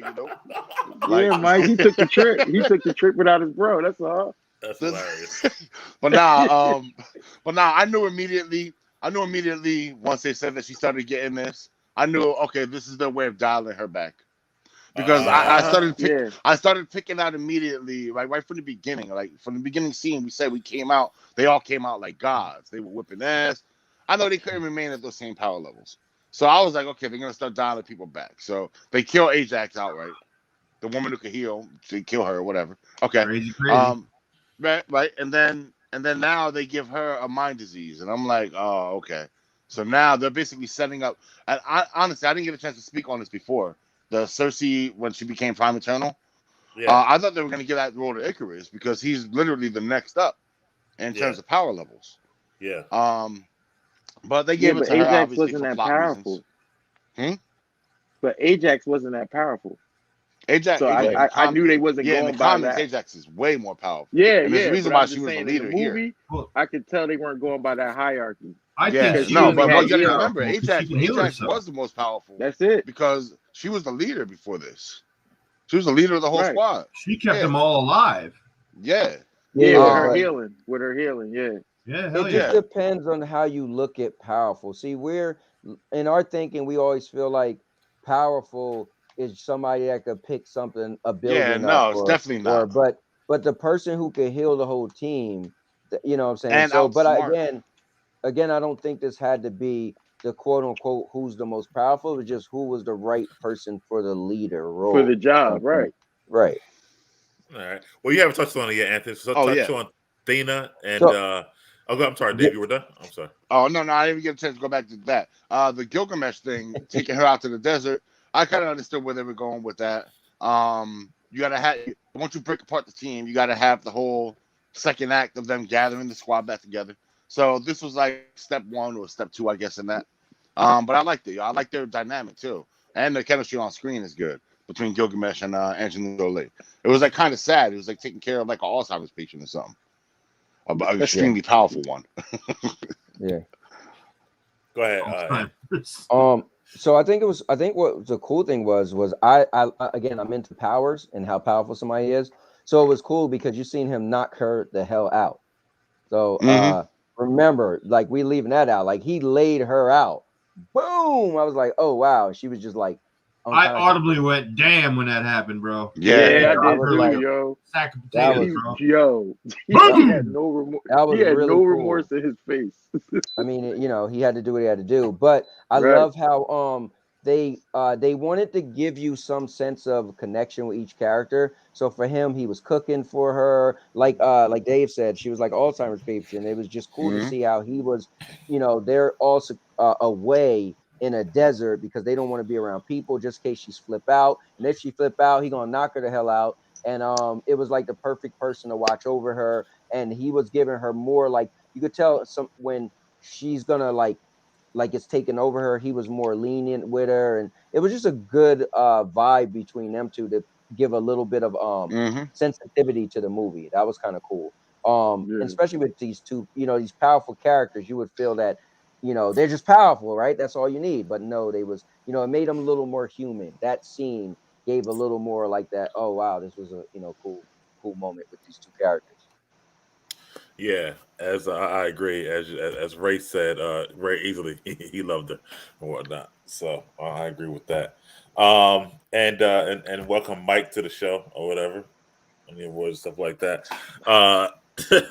And I agree with all you said with the Mad Weary and stuff like that, and how they did that. And I thought Gilgamesh really did. You know what it is? I too. They showed it kind of earlier because when they were showing the scenes of them fighting in Babylon and everywhere else like years ago, they were always like a team. It was like Thena and Gilgamesh. Yeah. So they were coming like a tag team and the Deviants. So even so once she got to that disease, it was like that's my partner, that's my teammate. So I have to watch over her. Like, so I felt like they kind of built that up early and then showed you what would happen at the end. So I think a lot of things in this movie, like they had a lot of foresight. If you could really look at it through. I only saw it once, but if I saw it 2 or 3 times now, I'll probably be able to pick it out more and more. Also, though, at that ranch in the desert, we see Cersei finally able to talk to Arishem, the Celestial, and he gives her the whole background of his plan, who they were, what Ajax knew. What he's trying to wake up Tiamat, the other Celestial, and who they and that they're really just machines basically that he sends on these missions. So it's a lot. So that's another background, I guess, story part. What do you think about the whole thing, Chris? With or seeing all that from him? When in the beginning, when Ajax was visiting the Celestial, you saw those pools of lava on the side. And it just didn't show you the full scale of it, the actual Celestial, until Cersei. When you had her, I thought that was mind blowing, dude. Like, oh shit, he was on his head the whole time. Like, love that, man. That was cool. All right, E, what do you think about that whole part when Cersei finally got the whole story? I thought that part, I like him. I thought that part was dope. But when I seen the scale of things, when he had her in the hand, and it was like this little thing floating right here, and it was her. Blew my mind. The graphics was great. I mean, I thought that mess was beautiful. Looking at a Celestial hold a person was beautiful to me. Yeah. I enjoyed that part. Got 4 minutes left before tip off, Dave. I see you looking over there. 3 minutes and 15 seconds, man. Don't worry. Who you got? And the Bills gonna lose. It's all for fantasy purposes. It's all for fantasy purposes, sir. Do the Bills got a game this week? Or no? Yeah. Yeah, we got the Jets. If you want to call that a game, that's like it's more like a glorified practice. But well, they did just lose last week to the Jaguars. So anyway, what do you think about this is the Jets, though? We turn it up for the Jets. What do you think about the part with Cersei finally getting to see Arishem and the whole background he gave her about them and his plan and stuff? Dave. Yeah, that was dope. I like how they saved it. Oh God, there you go, Chris. Oh boy. Anyway, I got Najee Harris though, so I need him to have a big game today. Don't we? Yeah, Chris. Yo. Baby. Is Mason Rudolph starting today? Flathead. Yo, talk about the Eternals, bro.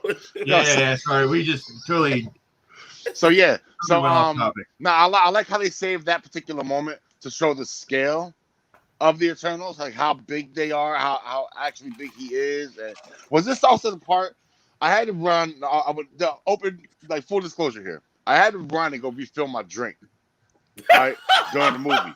So, but I saw the part when they were creating the entire universe. They showed the whole thing, how they create universes. This was that part, right? Yeah. Okay, so that was amazing. All right. Today when I go back, I gotta rewatch that again. To look for certain things, but long story short, I thought that was great. It definitely set who the real big bad of the movie was really the Eternals themselves or the Celestials. But as far as like the graphics and the visual effects, top notch. Like it was literally you're watching a universe become created. And Crow ain't getting no justice. But, We ain't Yeah. get there yet. Anthony, that whole part, you like to see things explained to you. So when he was giving her the whole history, his plan, showing her everything, we think about that whole thing. First thing came to my mind was plot twist. Because now the cat was out of the bag, right? This is the first time the cat is out of the bag. Now you know, right? Because before you're like, okay, what? Wait, but now you're like, oh, damn. Because to be honest, Ray said it earlier. Ray said they wasn't really the bad guys, and at that moment you're like, so you feel kind of weird. So let me get this straight. This thing is going to create other worlds, but we're going to stop it for one planet. So I was like, damn. I mean, obviously we know that the Earth is going to be destroyed. But at that point, I'm like, damn, so who's going to agree? Who's not going to agree? So for me, I was thinking plot twist. This is going to be pretty cool to figure out, like, because the movie isn't over yet. So is some other people going to join in on that? So I was going to say, did you thought it was going to drive the team down the middle and just have them fight each other? So I was getting those, which I didn't really like that movie that much. But what's the one movie you like with Black Panther a lot, Mike? Oh, Civil War. Civil War. There you go. It was giving me a little teeny Civil War vibes. It was like, but I didn't think it was going to go that far. I didn't think it would be that big of a division. I just thought I liked the clarity, the plot twist. I was like, oh wow. How'd you like the visuals? Like they were talking about with the whole seeing the scope of airship and all that stuff. It's awesome, man. Awesome. I don't think anybody who disagreed with that. It was awesome. Yeah.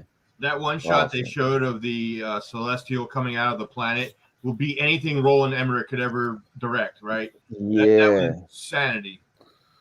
Yeah, I mean, well, the way it looked right now too, like so. Just to go off just to go off topic, like all the visuals in the movie was really, really good. Like Chloe Zhao was good for that. Like the lighting was good, the color scheme was good. Almost. We'll get to that later. Okay, we can see your problem later. We'll get to that later. Let me real quick. Let me ask you this. Let me ask you this. Does the creatures, or do they look like that in the comic? But you guys didn't think the color tone? No. They actually look all different. They look different. Yeah, they're all different. They're like different ugly creatures, but they all have like human features. Yeah, none of them look like that. I feel like that blue tone. Like I feel like it was a weird. For me, it was some of them are yellow for a beastly creature, right? Like Yeah. they had like yellows and light blues. I was like, oh, that's a strange. Like I don't feel threatening to me. So did anybody feel that same way about the color, just the color scheme of the creatures? No, because that's supposed to be color scheme, but every one of these movies has to have grunts that the heroes can kick up 20 of their asses each, and then you got to face the big guy. So they did a good job making the grunts look scary. That's all. Yeah. But think about the world. Most of the dangerous stuff is what? Pretty. Most of the dangerous stuff in the world right now that we have that can kill us is beautiful. Okay. Yeah. Well, I'll move on to the next scene. So from Cersei looking at that, they decide to go get Druid now. And we go to Druid's, I guess we'll call it a cult. Druid's cult and where's he at? He's in Amazon. South America. Yeah, Amazon. So this whole thing in the forest, the whole fight with the deviants that come out, bunch of them. We see Kingo, like I said, his man, Karan. He's got the cameras. Before that, we get the argument though inside the little barn with Druid and Kingo, like that whole scene. What do you guys think about that, Chris? What do you think about that, bro? I didn't really like Druid at all, but okay.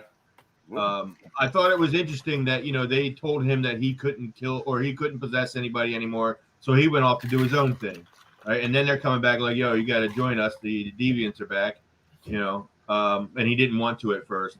Also, that fight scene was incredible, and we get to see what Cersei can really do. Yeah, because I just thought like, oh, she turned a bus into butterflies or whatever, right? But yeah, I thought that scene was cool. E. Definitely. I like the scene because we finally got to see what type time Druid was on. Yeah. But like I felt him. I would have had that.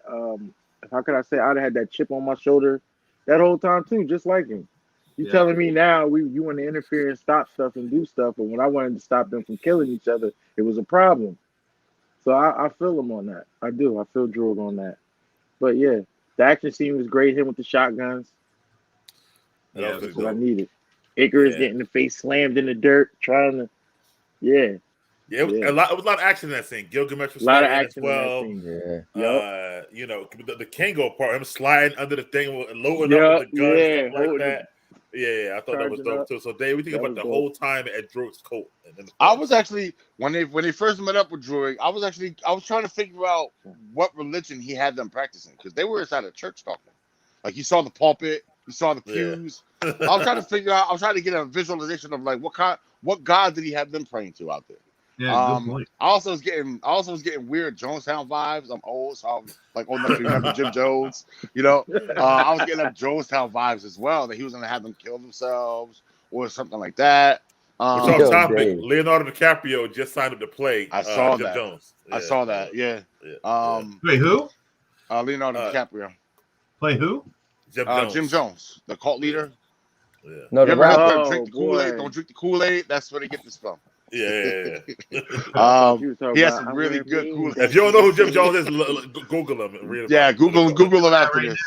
No, the rapper's gonna come up. No, the rapper, not the rapper. We fly high. Original leader, Jim Jones. The Jonestown Massacre. Right, Jonestown Massacre. Yep. Yeah. Oh my God. Yeah. Okay, cool. So anyway, the action scene was also top notch. I thought that for being in a South American forest, everything was a little dark. Okay. I would have liked to see the whole fight scene brightened up a little bit more, so you can see a little bit more of the special effects. But again, when you're dealing with creatures like this, dark is better. They can hide the imperfections. We got to see what Cersei could do. Finally, I found it weird that after 7,000 years, she didn't know she could do things like that. But I guess it was her becoming Prime Eternal or allowed her to access more of her powers. I don't know. See, I thought so different, but I'll get to my thoughts later. I was in a second on that. But, go ahead. Because there was a reason why they handed that to Ajax. Ajax must have realized her full potential too, and they gave it to her, and then now she's realizing her full potential. Be that as it may, it was an awesome scene. It was sad to see Gilgamesh go. How'd you like that? How'd you like how the Deviant sucked up his powers? Yeah, that was dope. That was dope. It gave me Shang-Chi vibes. Oh, from the dragons from Shang-Chi, sucking the souls out of people too. The ones that Anthony don't like. Yeah. Yeah. All right. Anthony, what do you think about that whole forest scene in the Amazon, bro? It probably definitely stands out in the movie as one of like the main scenes. Man, it helped make this movie even more great. Like I was all in. I mean, the whole druid thing, this really helped you I think what he said, you kind of felt what was cool with this movie is you often sometimes people like the bad guys, right? So you would feel like he was an a-hole, but then you kind of like, no, if you think about it. So this was a chance to kind of bring back, like Chris said, he didn't like him, but then he just said, dude, I agree. So this is to give a character layers, right? So before we get into the fighting, this was giving him more layers and making you kind of say like, oh man, now I feel for dude. But other than that, man, you got all these characters. Dude, like I said, this gave me X-Men vibes before I seen the movie and as the movie's going on. Some people don't like this at all, but I did like X-Men Apocalypse, especially the end when it took all of them using all their powers together to try to beat him. And this reminded me of just, you got somebody flying over, shooting. That's all good. I didn't see that yet. I gotta watch that. Yeah, like what you like. I don't. like what you like. So you got somebody flying, shooting, like it was awesome, man. It was an epic part of the. I'll leave it there as epic, man. Like he's talking about Moon Knight being blue. Being blue. Man said Dune is basically best. Yeah, and they like don't either. But I think that no, for Cersei though, I think that I don't think she knew what she was because she was only doing stuff in the beginning, like changing a gun to a flower. Like she didn't actually touch anybody personally. So I think that's her first time actually doing that, or like actually making using it sand on in a the human water. being. You mean Right, or Yeah. on a living thing, I would say. Well, she explained it on the plane. She could change a rock. She could change that. She was just naming inanimate objects. That's all. Right. She wasn't saying So I could change a I don't human think she got to more a tree. powerful. Though. I think she didn't know because she wasn't ever trying it on a living thing at the time. Before. Well, Which is kind of crazy. Which is kind of crazy when you think about it. Because 7,000 other than years. that, what the hell was she? How was she fighting deviants? What was she doing to deviants? Well, she wasn't really fighting demons. She was like helping humans. Like I think, like But like I she mean, did in the the first beginning, scene. right? They fought deviants. Like every one of them came down and whipped ass. Yeah, She but wasn't just but standing I up there think like her. I'm watching sorry, them. but I think As soon her as one of job these was. deviants get a rock, I'm gonna turn it to water. Watch. But listen, I Like, think her job was more Yeah. so to help humans move along in life, like helping them learn how to plant flowers, helping them learn how to get food, and help the society. I think her job specifically wouldn't necessarily be a fighter, as it was yeah, for but some of the other ones. you could still let Yeah. her fight. Look at when she made the ground soft and then made it hard. Right, I mean, that's too. you could Yeah, use that to Yeah. fight, man. yeah, No. or Her help powers them, were very deceiving. or like when she put them in that wooden barn, but made it to a metal so they couldn't get in and stuff like that. Right. Like You could trust me. Yeah, you could use her to Yeah, fight. definitely. But she never touched a person, a living thing is what I'm saying. That's why she didn't know she could do that. Mm-hmm. The rest of it though was great, man. I think you definitely saw a lot of Icarus, a lot of and about touch on Druid. See, I'm with you, Chris. In the beginning, I didn't like Druid, but then I thought No, Druid at the beginning, yeah. I thought he redeemed himself. I think I started liking Druid. Right. Towards the end of the movie and Little stuff bit. like that. And I like and I like his power set. And I thought, I liked it because he was very sure of himself. And he knew that like Mhm. what I want to do is right to help people not hurt I each wanted other. to see a little more from Drug, though. Is that all he could do? Is just control people's minds? Is there That's anything all else? Professor well, X- no. Every Eternal has, like I said, they have a certain level of enhanced speed, strength, durability. Agility, Doing all And then that. they comic have book. their own. Then they have their own separate skill, like a mutant power, so to speak, like their Okay. specialty. His And think specialty about is it. mind control. And But he think can about still it. fight. He can still punch. Yeah. And knock think you about halfway it. across the planet. Remember, not to jump ahead, but Icarus picked him up, threw him in the ground, and shot him with laser. He walked out like Yeah, and he got up like yeah, like it was cool. yeah. So, Yeah. definitely durable. Steelers but, just scored, by the way. Who's that? Steelers just scored, by the way. Of course, we just scored or whatever. But anyway, who's sorry, Haskins or Rudolph? My fault. Who the hell's number 13? I'm not sure. Anyway, so I thought the whole part with Rudolph, by the Kingo way. Rudolph sliding playing, by the under. way. I got you sliding under the thing and shooting him. I thought that was Kamehameha. dope. And then he Yeah. asks his Basically. and then he asks his boy, "Did you get that?" He's like, "Yeah, I got it. I love Yeah, that." that was Yeah. funny. I Loved got it. it. That man had cameras everywhere, bro. Yeah. And then the argument with Druid and Kingo, and Kingo said, "I'm on YouTube, and how many views you got?" I thought that was pretty dope, especially as a YouTuber myself. I thought that was pretty cool. So a lot of that I think, matter of fact, I think that whole forest scene, honestly, might have been one of my favorite scenes in the whole movie. Like the Yeah. whole, Oh yeah, He was easily. there. Easily. Easy. Yeah, easily. yeah. Anthony said it too. I think it was like from start to finish. And I was sad to see Gilgamesh go because I was actually really starting to like him even more. The one thing about Ajax is because we didn't get a lot of her, I didn't get attached to her as much. Right. But by that time, Gilgamesh, I was attached to him more. So Yep. I was sad to see him actually go. They pulled like a Ned Stark with Gilgamesh to me. Like I didn't see I that almost killer thought for coming a at all. second that nobody was making it out of this movie. And that's, But Well, for me, he was my muscle of the team. He was my Hulk or my thing, or or my Colossus. So I was like, yeah, they did a "Dang, good job with it him. sucks to see his power go because I admired his power." but it was cool to see the deviant evolve, be able to talk and stuff like that as well. So That was I thought wild. cool. Yeah, that was. What wild. would have happened if he got everybody's, man? Woo! I know. So we go from there. Druid does decide to join them, and then they go to what we already talked about a little bit. They go to see Fastos. We're gonna touch on that in work. We kind of did it already, but we do see they got him. But we do see Fastos' story and why he decided to stop building things. That was because his Hiroshima, man. Yeah, his machinery helped build the atomic bomb, and then we see the whole scene with him and Ajax and how it affected him. So you said it was wild, Chris. How'd you feel about the whole part when they showed that? When I was younger, I was really into World War II lore and whatnot, and seeing a little callback to Hiroshima, and then him being involved with the Fat Man That was you just like showed the whole scope of things. You know what I mean? How involved they've been in humankind and whatnot, and the things that they've done, and that hit him hard, and he wanted to get out of the game. You know what I mean? Go have a family, and well, the family's what brought him back, right? So yeah, that was pretty cool, man. I liked it. Yeah. Okay. We think about the whole party. I liked it. I liked how they did the little storytelling, but like I said, I felt like Fastos was cheated. They could have went in more detail about him. We could have learned some more stuff about him being around that long, Okay. especially being an Iron Man. Yeah. Well, I'm hearing now, supposedly, because of his skill set, that he helped create, like, even helped the Wakandans with vibranium and stuff like that. Because Yeah, he yeah. would have helped create weapons and stuff like That's that. why he asked them if the table was vibranium. Well, they're Yeah, retconning that now. Yeah. They said that vibranium was a meteorite that slammed into that. No. Not help them get it, but help them make it into weapons and stuff. Oh, like yeah, that. Make it into weapons, I yeah. got you. All right.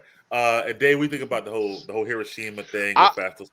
I liked it, but I thought they could have fleshed it out more. I would have liked to see Like I Fastos said. actually meeting with like Robert Oppenheimer, to Yeah, make the right. nuke, and that would have been a very cool scene. Well, because I'm curious, like okay, so earlier in the movie he wanted to build an engine for them, right? A steam engine, the Stone Age, a bro. steam engine, right? How do you introduce it to them? Do you just drop it in the middle of the fucking town and walk away? No. Like- So you know how you ever watch Ancient Aliens? You ever watch the show Ancient Aliens?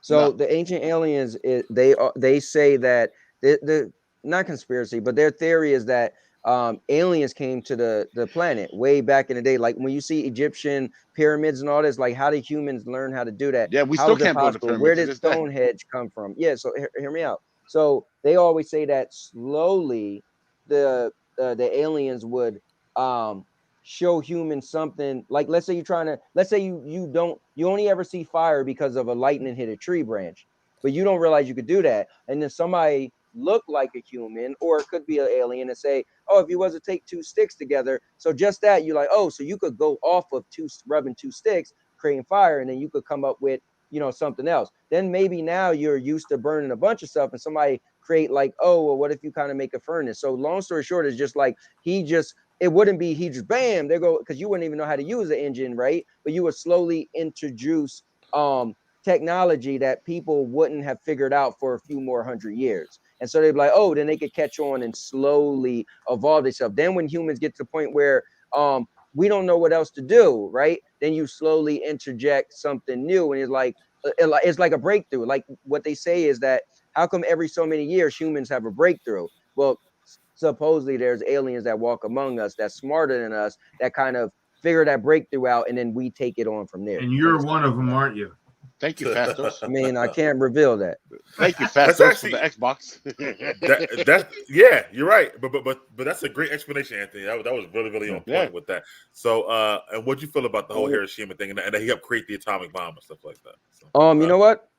Everything Chris said, I was like, dude, I just echo what Chris said. Chris, for me, everything he said was what I would have said, but probably better. So, it was a cool scene. That was one of the biggest moments in the world, the history of the world, when you think of it, right? And just to know that, you feel that compassion, that wow, because we all know what it was for the most part, right? And so to know he was pretty much felt he was behind it, not that he made a bomb and said here, but that he gave humans higher technology, and this is what they chose to do with it, and kind of go back to Druid to a point, like he wanted to not allow them to be into killing each other, and so look what they're doing with his technology, him helping advance the human race. So it's deep, man, deep part of the movie. It's also interesting that there's this book I'm reading. I'll just make this real short. About this guy who he gets his conscience uploaded into a computer, and then he turns himself into a space probe, and he's exploring the universe, and he finds these tribal, like Stone Age type creatures, and he teaches them how to make swords and everything else, and then they ended up killing each other. So like that kind of impact that Gilgamesh had on humankind is kind of like, whoa, and then the guy the Celestial wanted to what makes humankind savable. That's not going to look good on their part, right? So Yeah, and just to let you know, Chris, that you are a big World War II person, that's Christopher Nolan's next movie is about the atom bomb and the making of it, stuff like that. That's coming out. So just let you know, another Oh, movie coming yeah. out about that. Oh, I'll be and seeing whatnot. that. No. Yeah. So we see Fasto's story, but they do go get him, which is cool. And then after that, from getting Fastos, they all go to the. Well, first of all, we see him bring up their shit, which is dope as hell. By the way, I like that Yeah. part. And then, to your point, Chris, we finally get to see Makari again. Makari the speedster, and she's got all these different relics from many, many years of her running around stealing stuff. And then let's talk about her and what she was doing over the years. And to me, I'll say it real quick, I think it's the best looking speedster I've ever seen on movie screen. She's better than the Flash looks. Very true. Looks better than Quicksilver to me personally. But what'd you feel about it, Chris? That you want to talk about it at the beginning, Makari? All right, I'm gonna get right to it. Makari's disability, I don't understand it. I know she's deaf in real life, but why the hell does Eternals have a disability, bro? I mean, you was cool with a gay dude being Eternal. No, I'm not saying it's not cool. But I it's mean, I being love gay that, that disability? person got to play a superhero, but like we're talking about Eternals here, man. Like, you know, I don't know. I just thought that kind of took it away from me, but. In the same part, though, I'm glad that, like they said, the representation of different types of people and their disabilities to make them great. You know, I'm cool with that. But I like to see that with a different character, maybe a more human character, not like a super robot thing. You know what I mean? I don't know. No, he's right. You're right. Because, first of all, humans, of course, we would have genes that would make us, not perfect. But for them to be machines made by the people that made the stones, they're Icarus was damn near perfect. Yeah. A bunch of them was damn near perfect. So you're right. Like a machine. Well, and they also made Sprite a little girl, too. So I don't know. Yeah, but I thought they did that just so she could fit in. Or did she pick that herself? Do all walks of life. Yeah. No, she didn't pick none of them herself. picked their. She was upset. She was like, Yeah. "Why did they?" No, make I mean me the this way?" Celestials set them so they could fit in through all walks of life. So you got a kid one, you have a gay one, you got an Asian one, you got a crazy one, and you got a deaf one. So they basically can literally live in all walks of life. Yeah, that makes sense. Okay, I'll give it that. All right. But as far as the imperfect part, I agree with Chris. Yeah. I didn't think you would go there about her being deaf, Chris, but it's a good topic too. But E, we think about her in general and her speedster abilities. So. Awesome. Man, that was beautiful. Her flying through the world like that was beautiful, man. That like you said, that was better than Flash, Quicksilver. That was better than a lot of speedsters. The dude from what's the chubby guy that run fast? Wait, that was better than the Quicksilver scenes in the X-Men movies, Mike?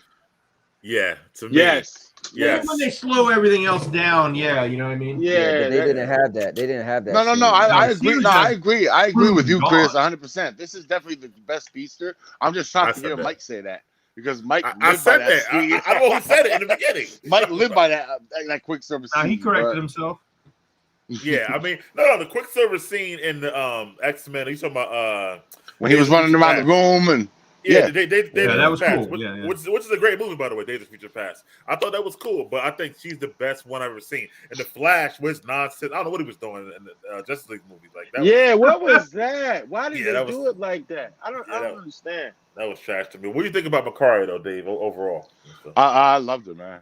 She bad. But yeah, I loved her, yo. When especially that scene right there, man. Because I'm an Easter egg guy, man. So when they opened that thing and I got to look at her treasure room, I was like, "Oh my God, this is gonna be so much stuff hidden in here." I wish I could have paused that part. I know there's more stuff hidden in there. And looked around. Yes, I know there's a lot of stuff hidden in there, bro. So that's gonna set up a lot of future Marvel comic stuff.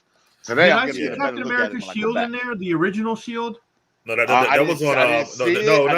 That was on Kingo's plane. The original shield. Yeah, that was on Kingo's plane. Yeah. His original shield. Also, that's right. It was hanging on the back wall. That's right. Yeah, there was also a scene. Okay, so maybe I'm incorrect, but I thought there was a scene where they had a soldier holding old Cap shield with the star and the ring. That was in the trailer, but it wasn't in the movie. Yeah, that's what I want to say. I could have sworn seeing it before, but I think it was in the trailer. There was a lot in that trailer that didn't make it. Yeah, yeah. But when Legends comes out after it hits Disney Plus, when Legends comes out, we'll be able to go I know back it was and look at delayed all a that stuff too. So Anthony. Okay, I'm sorry, Yeah. Dave. No, I'm good. Go ahead. I love that Anthony, scene, by the way. what do you think about Makari in general, Anthony? What's cool for me is I connected with her because she's on The Walking Dead, and she's also, you know, obviously she's definitely on Walking Dead. So I was like, oh wait, that's her. I said to my wife because we're Walking Dead fans. But so right there, I was like, man, I love her character on The Walking Dead. So I connected with her from that. But her powers was, I mean, you know, to have a super fast person make it's just cool. Like this is probably one of the most well-rounded teams, and she was really cool. Her I didn't have a problem with her being. I never thought about it to Chris just said it. Like Me too. Yeah. why you had a deaf person if you guys are like. But I felt like most efficient was a little kid. Like, well, okay, you got a little kid, you ain't never grown up. But then I felt sometimes times when the kid was kind of upset, I was like, I mean, I don't know how old you're supposed to be, but there's teenage love. Don't hurt me again. So you all right? You could find love. But back to her. Yeah, I mean, she was a dope character, man, and that was a cool, cool of them meeting up with her, and she's just like chilling at the ship. So where else would she be, right? And somebody chose like, yo, this is where I feel home. Because this was home to me, and her being a thief, and when she was mad at she was mad. Oh yeah, she was mad at Sprite, right? What somebody did something, and she was like, "Hey, I don't like that," and they was like, "Well, if you tell, I tell," and I was like, all right, Druid. It was her and Druid. Yeah, and I want to touch on that. Her and Druid had like a slight love story too in this movie, right? And I actually liked it.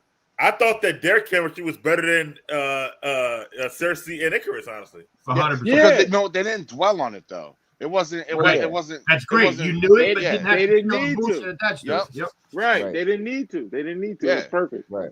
Yeah, we felt they loved. The moment he looked at her.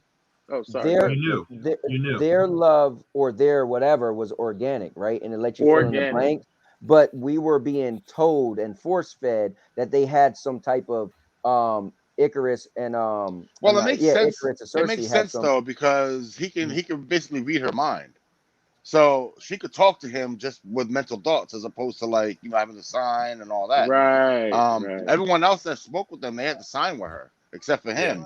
He was able to just directly communicate, and she was able to read his lips. I thought that was cool, and I thought it forced that dynamic, which is plus that was a good the dynamic. chemistry was great. I loved it. The chemistry was really good. I agree with that. And Dave, since you like Easter eggs, they did mention the first time, and when they went to the ship, they mentioned the ebony blade for the first time. Actually, I heard. Also King Arthur's sword. They mentioned both. Yeah, of them. Excalibur. Yeah, hopefully we don't see anything about Excalibur. That sword whack, but the ebony blade, boy. When I heard that, that's when I was like, I was satisfied, but I need more. I know there's more in here. But they had the Knights of the Round Table in Marvel Comics, right? Huh? They're like the Black Knight. Yeah. No. The ebony blade was actually held by several members of King Arthur's Round Table, but all of them went crazy and ended up dying until Whitman's family touching found it. Yeah. Once Whitman's family found it, then it just literally goes kill people till you go crazy, and then give up the blade to somebody else. Yeah, so, we'll get to Whitman in the post. Yeah, we'll get to that. The blade.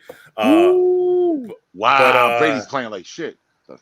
Anyway, 2 picks. So but they do get on the ship, and this is where things kind of really heat up and stuff like that. So they have this plan to let Druid try to control the Celestial waking up. Tiamat is his name, and they all aren't on board for it. They're going back and forth with it, but they need Fastos to create a way for them to do it.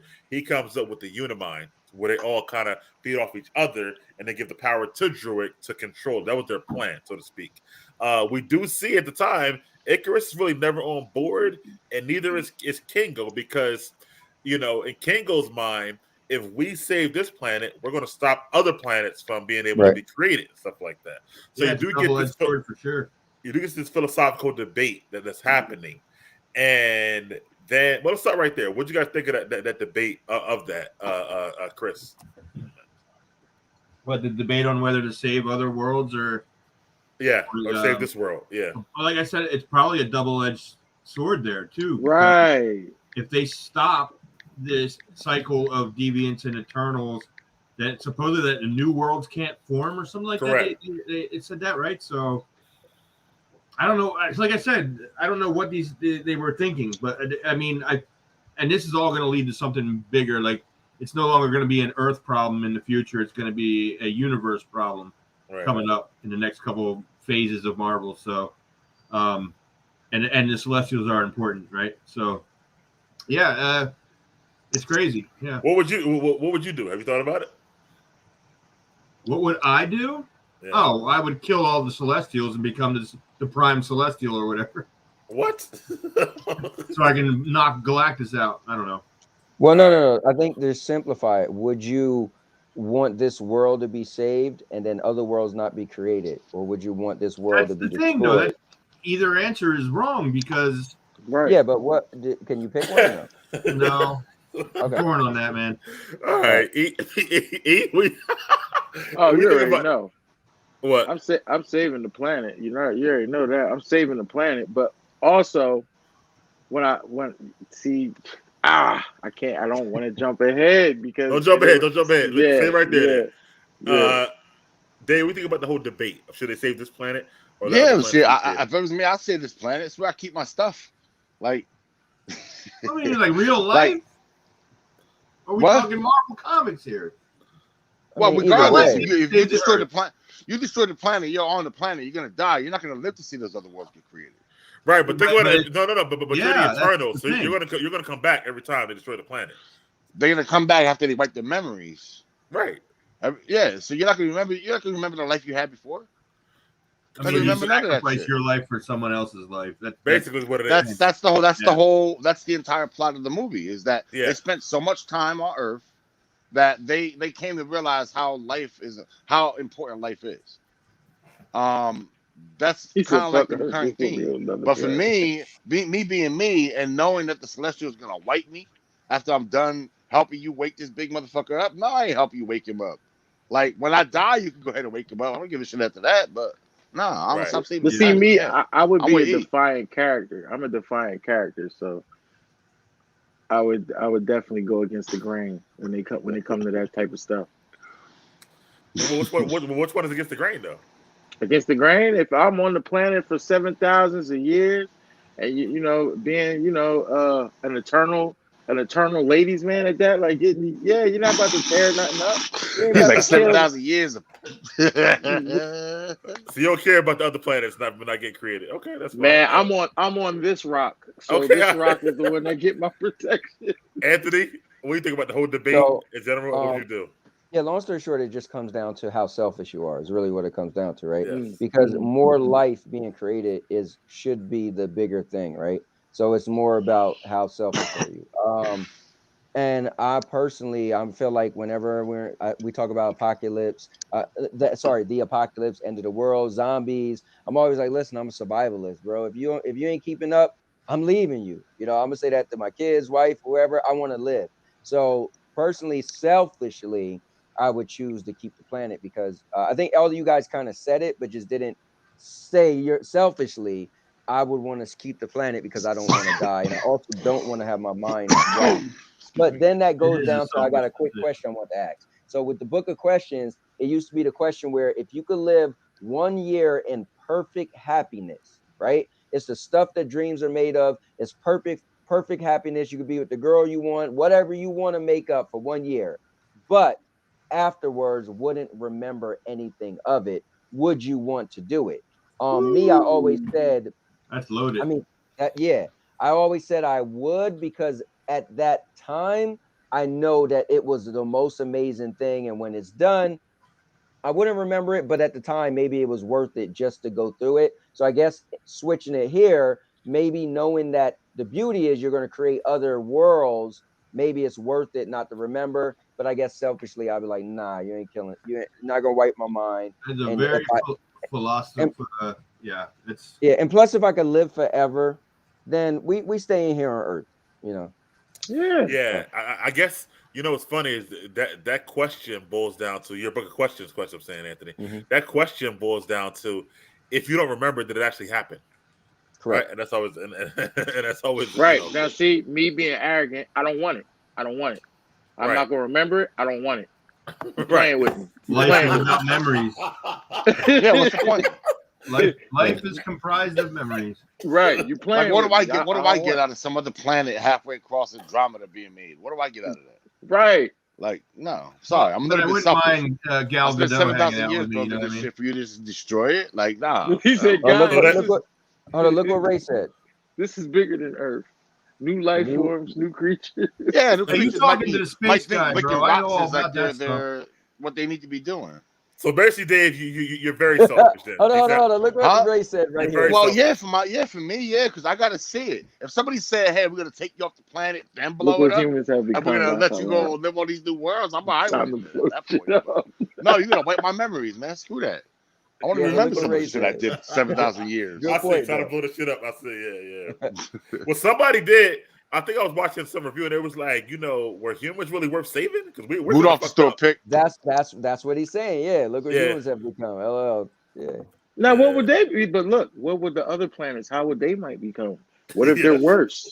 that's What if they're worse? What if it's a bunch of Thanoses? And the fact that I got a what if after I already experienced the planet? Nah, I'm good. Stop playing with me. I like that. Stop playing with me. Should be a tagline. Stop playing with me. Yeah, stop playing with me. All right. So after the philosophical debate and stuff like that, they go off the ship. Not they, but Icarus and Cersei, and the Icarus by itself. And then you say had the last little moment, but he comes back and he finally cats out the bag. He's Right. he's a soldier, basically, Icarus. I'm down for whatever Airstream is down for. Right. And he knew they showed a whole scene that Ajax told him millennia ago what was going on, and he knew that Cersei wouldn't be down for it because he loved the humans, so he left her. And then he had a feeling Ajax would change up on it, so he set her up. So what do you think about the whole twist with Icarus, Chris? What do you think about that, bro? Didn't see it coming until the very end. That's for sure. And he was ride or die. Yep. I agree. And I wouldn't call him evil. I would call him a soldier, honestly. I think he was just a ride or die. Follow He was orders. doing what he was told, right? Yeah. What do you think about the twist, though, overall? Did you see it coming? What do you think about it? At first I didn't see it coming with the whole deviant stuff, but then I started seeing it coming when he started making certain faces. When they were talking about when they were speaking and it was words of hope, and then he's like, every time somebody brought up words of hope, he'd have a sour face. In my head, I'm like, why is your face sour? What aren't you telling these people? Why your face sour? But then we find out. So yeah. Dave? Yeah, they did an excellent job of keeping that hidden, making him look like he was like part of the squad until that point. It was definitely a twist, definitely ramped the story up, and you're like, oh, shit gets deeper.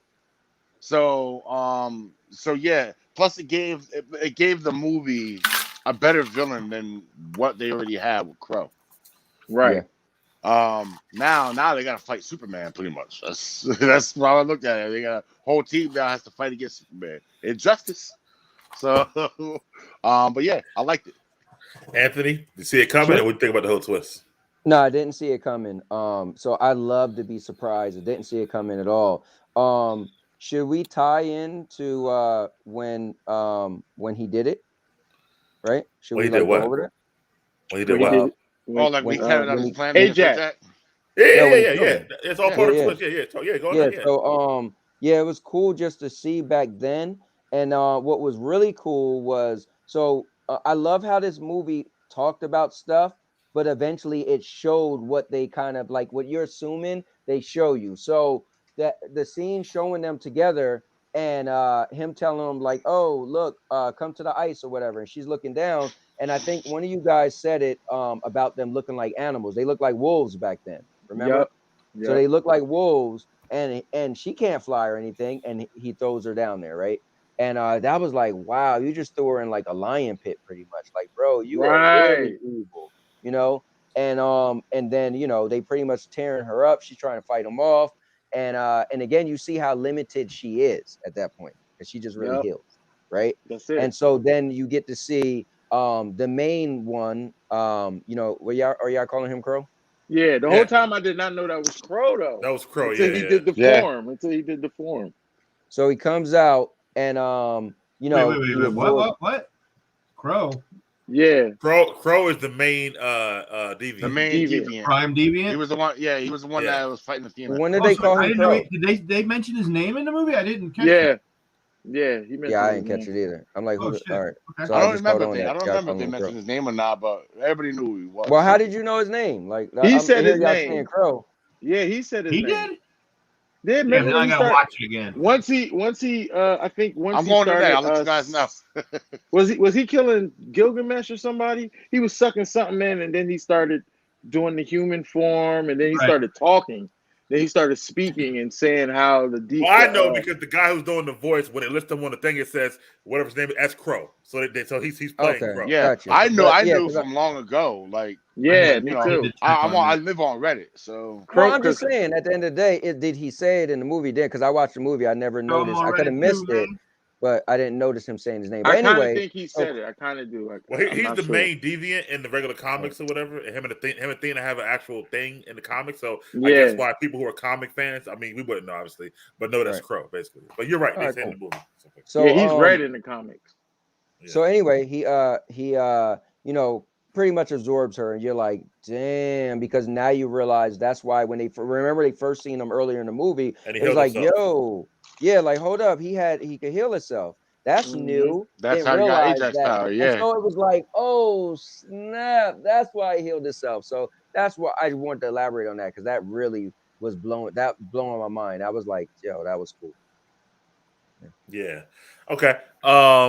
Yeah. Crow said I got a friend. What the hell? I'm looking at Ray's. Ray's hilarious today. It's KRO. Okay. Yeah, it is KRO. Yeah. But okay, so we do see the twist, and the twist leads up into another internal, debate and stuff like that. And then, he's he puts on his whole uniform, Icarus. He's like, listen, y'all ain't gonna stop me. Y'all know y'all can't beat me. I'm stronger than all of y'all. What y'all gonna do? And then Kingo, was like, listen, I'm your boy. No, hold on.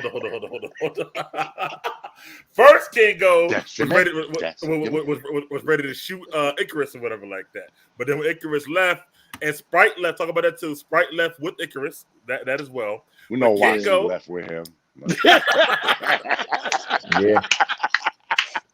She wanted that position. Kingo, he said, listen, I kind of agree with Icarus and airship. I really do. Like, I think that why would I just let this world survive when there's hundreds of other planets that can come? So he agreed with it, but also said, I'm not going to fight my family to get to it. So that's why he left. I think he left. Yeah. It was but I really thought about it. Basically neutral. Right, he was neutral. Yeah. Yeah, basically. So and then and then he left and Sprite left and all this. What y'all think about that? Go ahead, E, since you making faces. Go ahead. Man. Hey, yo, for real though, I did not like watching it. I did not see him as a. I'll be right back. I should have known he was an Icarus fanboy because he had that outfit on. But I didn't. He had a whole movie called. Yeah, he had the Icarus, right? I didn't catch that at first, but now that I think about it, yeah, damn, he really did like agree with Icarus on that. I just thought it was a sellout move. I'm like, what, man? You got your mans with the camera doing all that work, and you just gonna be like, yeah, I agree. Like, I like how his man was like, I like how his man get that speech like, yo, it was an honor to be with you guys. And yeah. But yeah, that's cool. What do you think about the whole? I'm gonna skip to you, Anthony. What do you think about the whole Sprite leaving Icarus?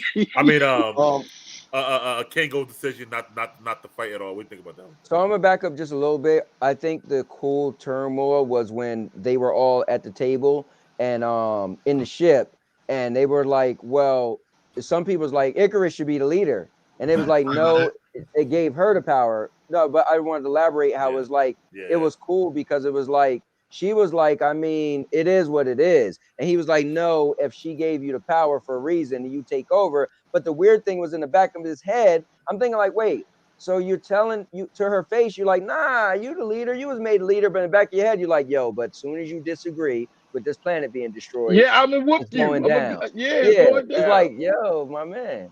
And he was committed. He was committed.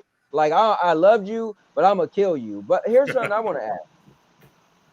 Do you think Ajax wasn't supposed to tell anybody, or she could if she Right. wanted to? Because She she never I told think so. anybody but him. So I'm Yeah. curious if if I it was think told to her, you can't reveal this, or it's up to you. I think she I feel told like him as a failsafe. I think she told him just in I case don't they think ever had a so. battle with a deviant that killed her, I don't think so. the mission No, would I still don't get think so. nah. I carried on think they by just one of got the close. Yeah, I just think yeah. they got close, and she just felt, Yeah, I I felt could she trust did a you. wrong Not move. really, Like a because he lot of wasn't trying to smash her. He was trying to smash Not trying old to girl. smash. No, No, not no, no. that. Meaning that they was really like, they're like, let's they say was soldiers in a cool. war, and they was Right. like, you're really cool soldier, like, man, you're down for whatever. And if Yeah, she things go picked the most sideways, dutiful soldier. I just feel like I could, Yeah. hey, listen, I could tell you this is what's really supposed to happen, but I know that you'll be like, it is what it is. I'll go along with it. Where the other people probably wouldn't, and they did it, and he Right. did. Real quick, I got 2 comments to make about that, right? So I'm guessing the Prime Eternal was told what was going down, Yes. right? Yes. Right. But why then was Icarus so kind of like knew what was going on too? And Because because Ajax Because That's told Ajax him what told what I'm their him. talking plan about. was. Ajax told him. Everything. Yeah, Yeah, he Yeah. Ajax told him. told him, and I think it was a failsafe, just in case she She ever did die. No. I No. think Anthony said. I think what happened was that number one, they got close, but number two, she noticed that every time she would go talk to Erisham, he would be right there. Like, what did he say? So she noticed that like he was always a soldier, and I want to listen Right. to what he said. It's Yep. almost like I felt like that he was always like he wanted to be a leader, so he was like studying Ajax the whole Right. time, and she noticed that. So she figured like he was her like prime student, let's say her prime pupil. Right. Yup. So that's why she told him. It backfired on her, obviously, but I feel like that's why she told Backfired. him. Yeah. Yeah, because Backfired. Dave, the reason why your thing doesn't work is because she can't choose who, when she died, and like obviously he was there when she died, right? So Right. she would have, the power would have went to him, right, as a failsafe. But no, the power went to Cersei. what's her name? Yeah, Cersei. Nah, I don't think she had that choice to pick that though. I Right. think That's what I'm that saying. was more celestial. Yep. No, Nah. Ajax said that that she chose her, or the Celestial said Ajax chose her to be the successor. Oh, okay. All right. Right. She knew she was going to die. Somehow she knew she was going to die. That's why when Well, no, Icarus not so told her, much that she knew she was gonna die, but Ajax. I Yeah. think the reason why he killed. Just make sure I'm correct here. This might have been the moment I walked out to go get my drink. But didn't Ajax decide she was gonna save the planet instead of going along with the Celestials' plan? Yes. That was the reason why he threw her to the wolves. and that's Yes. why anyway. Icarus killed her. Yeah, right? she changed. Yeah, last minute she changed. She was Yeah. like, Right. you know what? I've been thinking about it, and maybe I don't think this is right. And he's She like, saw how what? strong humanity was because we became Right. together. So if she had stayed in that original mindset of being that soldier for Arishem, there's no doubt in my mind that Prime Eternal thing would have went to Icarus. I think Because Icarus she's the was one he jealous, told. too. He's the one she told. Well, it would have Right. anybody because they all would have been dead and they all would have broke up and getting a new planet, honestly. So I don't think it would have went to anybody. But anyway, after that, you didn't touch on Kingo's decision, Anthony. What do you think about that, of him not to do anything?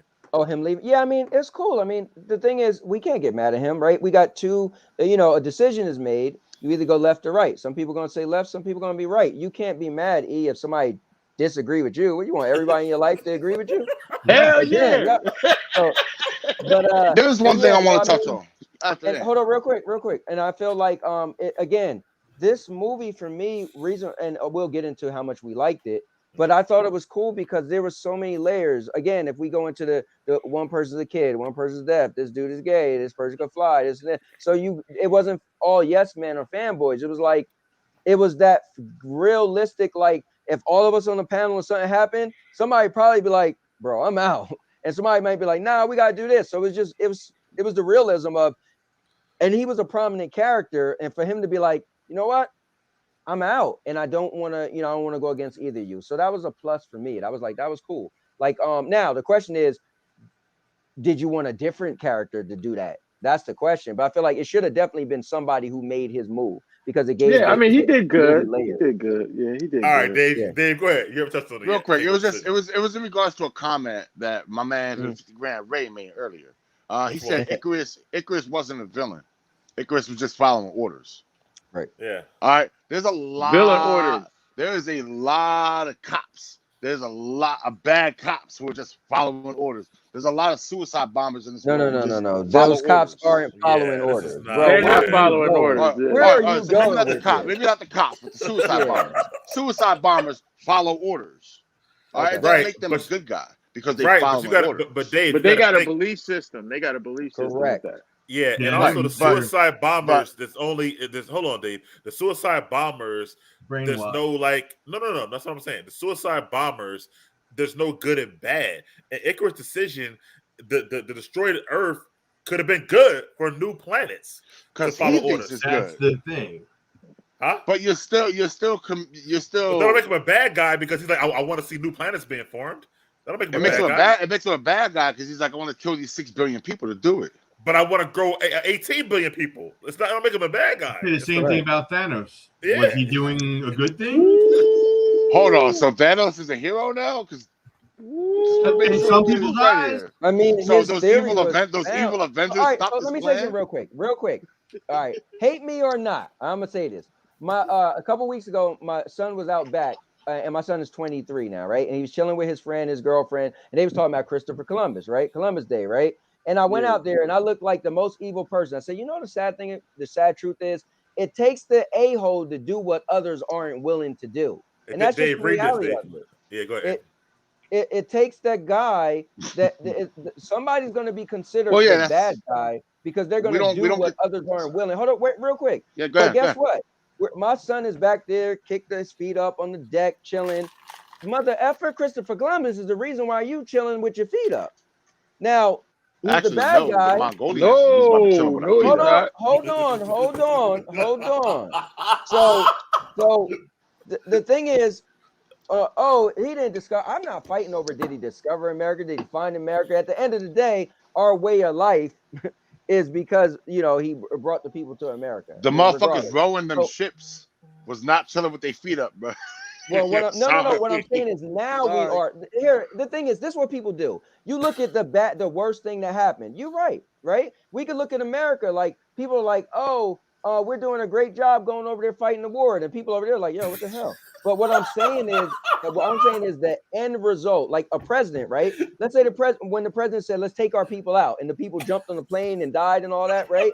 It was crazy. But what I'm saying is, it always takes somebody. I mean, y'all laughing, but I'm laughing at Ray. Not about you. I'm laughing at Ray. Now you gotta look at the let me comments. finish my thought before you keep throwing Ray dumbness. But what I'm saying is, at the end of the day, it does take that person that make that tough decision. You're going to look like the bad guy, but somebody had to make that tough decision for people to live comfortably and have the good things. It just is what it is, man. That's where I So agree with you. all right. Now, but if there's a population on Mars, right, and I go to Right. Mars, I discovered Mars. No, and like I said, you say discover whatever you want to say. What I'm saying is the people. So listen, if you go to Mars and it's people that's already on Mars, like look, I'll say it like this: the Earth is dying, and we're all gonna die because our planet pollution, everything, right? You Okay. figured out, Mars has water. We could live there. You go there, and there happen to be people there. So you get there, and you're like, damn, we could live on here, but there's people already here. I don't know if they're gonna have that. At the end of the day, let's say 100 years go by and your kids, they don't know the true story. They live uncomfortably. Find out granddad went to Mars and he killed everybody. And that's how we're here. You're like, I can't believe it. And the other person's like, bro, I'm playing my whatever video game. I'm chilling comfortably. I mean, granddad, that was messed up, but I'm chilling comfortably. Yes, it's a crazy thing. Like they was going to destroy the Earth in the movie to make other worlds. And they would be called a bad guy, but the people years later living comfortably because of what they did, they're like, I mean, thank you. They're gonna say thank you for thank doing you. Yeah, they're gonna No, say I'm thank just you, right? saying, That's what I'm it takes saying. the a-hole to do what others aren't willing to do, but those typically right. the people that's actually pushing civilization on. They just did what others ain't willing to do. I mean, it's the good So who good told- thing. Go ahead, yeah, go ahead. before I make No, my I was point. gonna ask who told Columbus thank you. Oh my God! Forget about I mean, Columbus. I tell them thank you. I tell them thank you. I'm done with Columbus. I'm The good thing- listen, The good thing about Marvel is you can go with Killmonger, you can go with Thanos, and now Icarus and Arishem. It makes you ask questions. Who was right? Who was wrong? Were they actually bad for what they did, or did they have a point and with the nature? So Marvel has been creating these villains where it's not just mustache twirling, Robin Banks and stuff like that. They actually make you ask questions. So again, Icarus could have been seen in both lights. So could Killmonger. So could Thanos, obviously. And then when you watch this, it kind of makes you more think Thanos was right because of him snapping off half the universe, the Celestials weren't able to grow faster. So it makes hold on, stop. We ain't going with the Joker. Nah. Get that DC shit out of here, man. Get that shit out of here. We ain't going with the Joker. Nah. Well, Joker didn't really have any philosophical questions, but he was a little. I ain't see nothing that he said. Yeah, he was a nut. He was anarchy and chaos. That was it. Yeah. Right. So, but anyway, we get past the debate and we go to the third act, the Marvel. Where things sometimes goes off the rails for Marvel in the third act. But we got this third act happening. Icarus and Sprite, they just going to chill and wait for him to be born and stuff like that. But the rest of them the rest who are left, still kind of band together. So we got Athena, we got Phastos, we got Cersei, and we got Druid, and we got Makari. That's what's left of them. They're going to go, still try to do the Unimind and stop Icarus. They make up a plan. We get that battle between Makari and Icarus, which is dope. And then they all kind of take on Icarus, Athena, and a little bit, and then the whole thing with Phastos. So we'll stop right there. So we got to think about that part up until that point. Chris, go ahead, buddy. You want to talk a little bit? The way Phastos handled Icarus was pretty cool. Yeah. You know what I mean? Like, that was dope. For a little bit. That was cool. That was Iron Man. About Athena and Crow yet, or no? Yeah, you can add that to it. Go ahead. Yeah. Yo, she handled that, man. Yeah, Athena went nuts. That's what I wanted to see Athena the whole movie, but we didn't get it. So that was good to pay off that. And the Unimind and all that stuff was really cool. I didn't get. So help me out, Dave, if you can. I didn't get Crow because it's like at that point, are you just like because you know what's going to happen too? So are you wanting it to happen, or you just want to get them back for killing your people? Like, what was his motivation at that point? You want to get them back for killing their people. But he also doesn't want it to happen because they died. Right. That whole strain of deviance. See, on each different planet, they create a different strain of deviance. So it's not the same creatures that Earth has is running around on, let's say, Mars or Uranus or Pluto. Right. They know that their race of deviance is going to die out if Tiamat wakes up or Tiamat wakes up. So they're definitely trying to stop it as well. But I think if he's trying to stop it, then he wasn't. He was stopping them. I think he looks at it. I think he looked at it as basically he's going to get revenge on the Eternals and kill the Eternals, even if it costs them their lives. That's basically the essence of a true soldier. Win the war. I was about to say I didn't get that from him in the movie. I just got that he was trying to.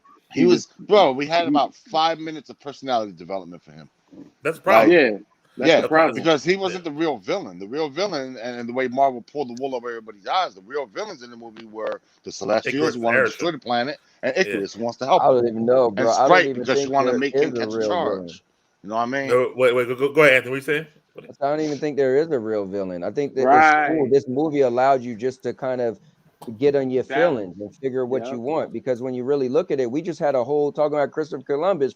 This is cool. It literally brought out so much. So at the end of the day, it's like Hiroshima was a real thing that happened in real life, not just a movie. And it's like, was that good or was that bad? But was we doing it for a good reason or not? But how many people died? So I feel like there really was no real villain. This movie. They blew up a base. We blew up a country, bro. That's bad. That was bad. That's a little bit overkill right there. Do you step on a whole bunch of ants? Is that bad or is it not? You know what? It's like imagine if you walk into the supermarket, you step on someone's foot and they cut off your leg. Right. Yo, I want to thank my boy. I understand him. You know what I mean? I'll never step on his foot again. What's that, Chris? I'm sorry. One of my buddies came in and liked and subscribed. Oh, thanks. Thanks, bro. We appreciate you. One thing I'll say, and I go by this, Dave, is that you can't tell someone how to retaliate. That's real life stuff. So I always say this: if I'm at the park and your son pushed my daughter down in the sandbox, right?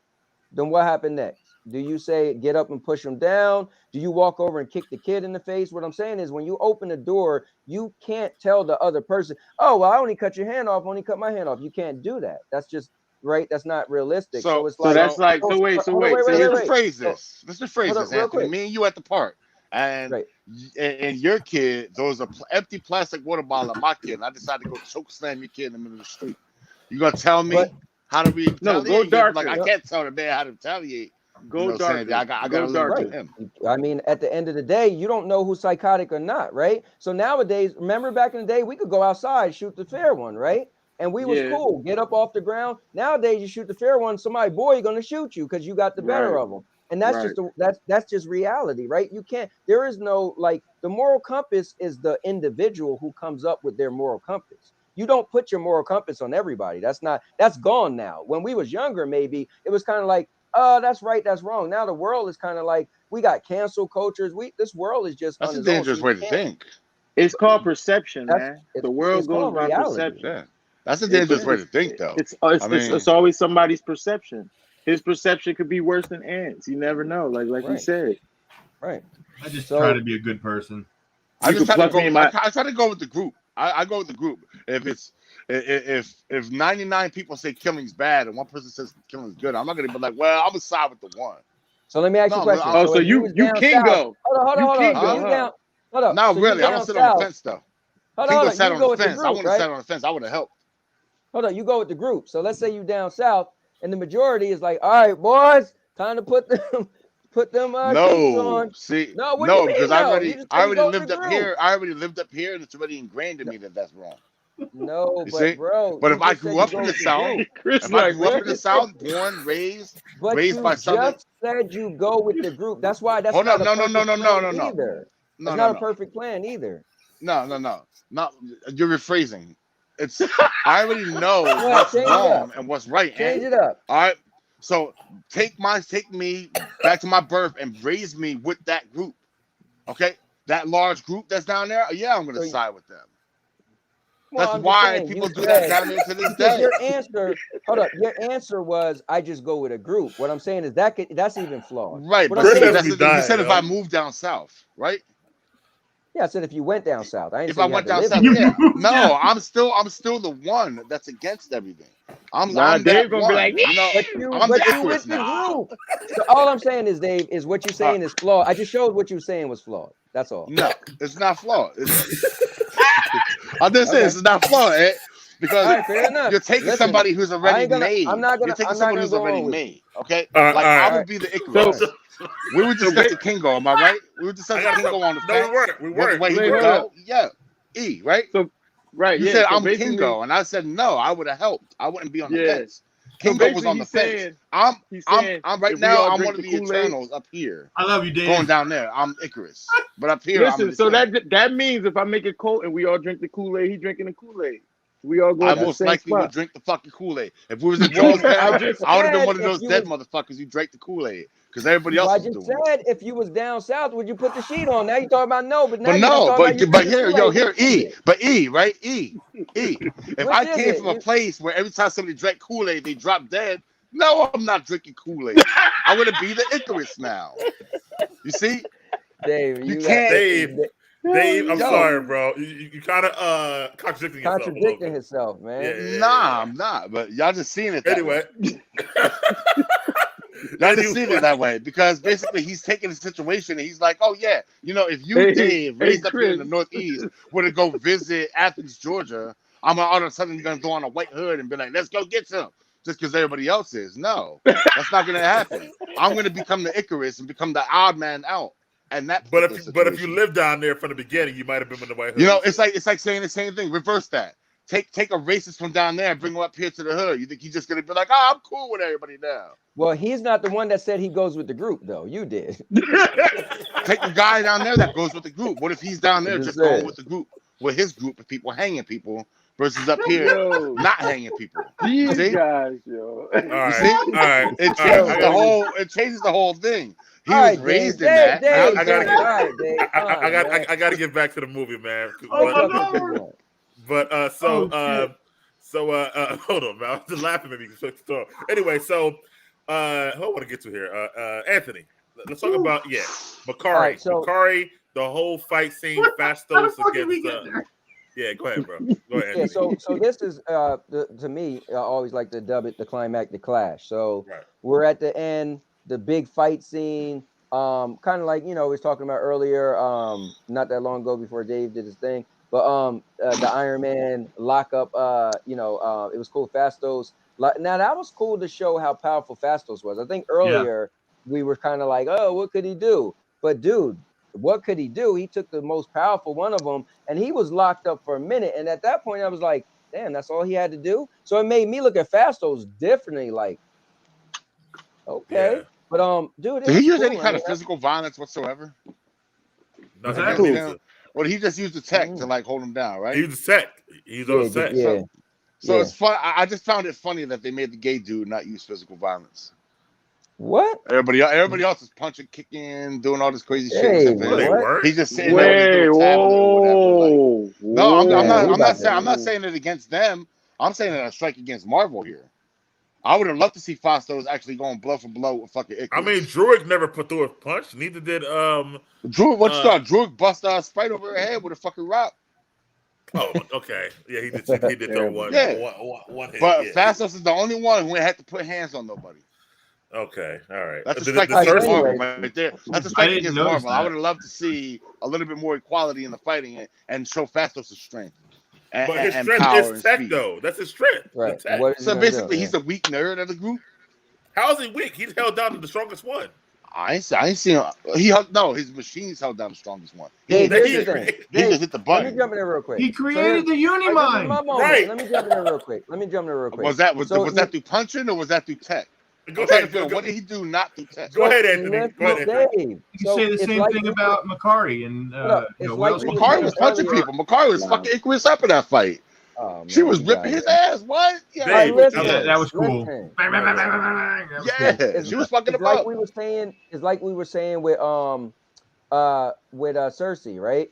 Like, oh, did you see her throw punches? But she literally made the ground get soft and then turned it to rock, right? So you're still helping, like Mike was alluding to with Cersei. Is like, oh, maybe back then she was more helping the humans. At the end of the day, everybody got a part to play. Everybody don't have to be brute strength. Then we just got a group of the hope. I understand that. I understand that, but I just found that it was funny that it was him. You have a guy who control minds, a weak, skinny-looking guy. Barry Keegan's not a big, muscular guy. So a skinny guy controlling minds, he can't be the non-physical one. It got to be the gay dude. But Fastos was physical. He was throwing stuff, shooting the joint. He was Iron Man. But here's the thing. He wasn't beating. He ain't punching nobody. He was just using the rings and using his little thing, which looked cool. He was Iron Man, bro. He was Iron Man, bro. Punch people. Iron Man don't just sit up there in the sky. All right, I'm gonna make a tech and go down and fight. Like, so you telling me Iron Man punched somebody with his suit off? Iron Man 3. Hold on. Iron Man 3? Let me bring this home, Dave. You're a comic. You see Iron Man 3? He infiltrated the house. Knocked out a bunch of people without a suit. Hold on. You are a. I'm sorry, mute your mic, Dave. but you are a tech. I mean, I'm sorry. You are a comic book guy. How many comic characters don't throw punches because they have lasers or they're able to shoot things or they're able to use tech? That happens all the time. Everyone, almost every comic book character throws some kind of punch. I got a better one. That's not true. I got a better one. I would struggle to go through my collection and find somebody who don't. Dave, listen. Professor X. Here's the thing. Here's the thing with comic books. When he was Onslaught? When he was Onslaught? Yeah, he punched a lot Dave, of people. Yeah. This is what you're doing, right? I had to mute his mic. Go ahead. So listen, this is what you're doing. In comic books, we always say, I'm a power guy, right? So we just look at how powerful somebody is. But we forget the reason why I get annoyed, right? And this is where people could check me, and I'm actually putting it out there. When I get annoyed that Batman beat Superman like how many times, people say, well, bro, because Superman is the goody two-shoe. That's why in Injustice, the video game, he was a bad guy, right? But in that storyline, right, it took them to kill Lois Lane. So the thing is, you could say, hey, if your powers was that great, why you didn't punch somebody in the face? But the writers write that character that he's more of a softer tone. So the thing is, we could take what would I do if I had that power, right? yeah, that's what you would do if you had that power. But we got to remember the writing for that character, if that person more or less doesn't want to be physical. And that's the thing, you know. Now, Arrows. could he has used his power and made like a suit Arrows like is Lex very Luthor physical. did? Lex Luthor walks around in a big suit, right? He could do that. He could do that. But his character, the writing, makes him not want to actually be that physical. And that's it. Yeah, and anyway, they don't get back to you on those characters. I'm gonna text you about the characters or whatever. But Add me. I had you to that too. But moving forward, man. So that was just the first part of the third act. The whole thing with Makari. I was impressed personally by Makari. I thought she was shipping Icarus. I thought her fighting was crazy. Again, she was the best speedster I've ever seen. The whole scene, Chris, you talked about it with Crow and Athena. I thought it was underwhelming, to be honest with you. I thought that he kind of, I don't know, like, and then she just the sword play. I was just happy to see Athena go off. That's, you know. Yeah, at the end it was, but I thought the whole part in the cave, I thought it was really, really underwhelming. I thought it was more, and you never saw like really. I mean, I guess because he took the power of her best friend and Gilgamesh, which made them connected. But besides that, nothing that connected them. And I know in the comics, Athena and Crow are connected, so I think it was them trying to like pay tribute to that. Did you like the part where he mimicked Gilgamesh and tried to put her like, try to weaken her for that 1 second, and she thought he was Gilgamesh for a second? I guess because he didn't look like Gilgamesh. Like, he didn't do anything for me. And put his hand up. You didn't like that? It didn't really do anything for me, honestly. I thought that scene was just like it was almost a way to get Athena away from the big battle, kind of like Dave was saying. Right. Like, get her off screen. I just want to talk about Crow again really quick. Remember when they were all fighting and Crow came out of nowhere and punched Icarus? I thought he was going to join up with them for a second, you know, because they realized that they're both in the same fate. That's what I'm saying. And then no, they didn't do that. So. Yeah, so I was a little confused about that part too. And I'm gonna be honest. Oh, yeah, go ahead. No, only thing I'm gonna say is I'm gonna be honest is I expected Crow to go off. I expected Crow to be like beating the brakes off of them. Honestly. Well, he was the bad guy of the movie. Yeah, that we should have seen more. I agree. Where was he? Right. And, he was a cardboard cutout of the bad guy. Yeah. But anyway, next we see Cersei get away. She's trying to go towards the Celestial and stuff like that. They got the Unimind. They don't have the Unimind yet. Go to the Celestial. And then Sprite come out of nowhere because she's invisible and literally stabs her in the back. Yeah. Like that. And then we do see Icarus get away, like we said, a handle Druid, stuff like that. And then Druid wakes up and knocks Sprite out. What do you think about Sprite, Anthony, and her big turn right there, stabbing her in the back? Sprite was a sketchy character, anyways. Yeah. So I don't know. I mean, this movie did a lot for me. Like, I was going along with each person's stories and then the twists and turns, and I loved it. I was along for the ride. You know, me, I kind of get what's in front of me and what they give me, and then overall, I sit back and be like, even with Crow and them, once I realized Crow wasn't really the bad guy, then he was lesser than me. So I didn't. So the cave scene didn't bother me because he wasn't the end all be all. So to go back to what you asked me with Sprite, I think it was good for me as well. I was kind of into it, but it's not like I wanted her to get killed or anything like that, you know. But I did, you know, I was cool with what happened to her. And I knew the movie was wrapping up at this part, so I was like, okay, let's see how can you put that nice button and ribbon on it and tie it all in. So I was cool with it. And speaking of the button and ribbon, so at the end they do create the Unimind, and Icarus decides to now join, and Cersei's way to kind of put him to sleep. I was a little underwhelmed by that myself, but Chris, what do you think about the whole thing? Well, I underwhelmed.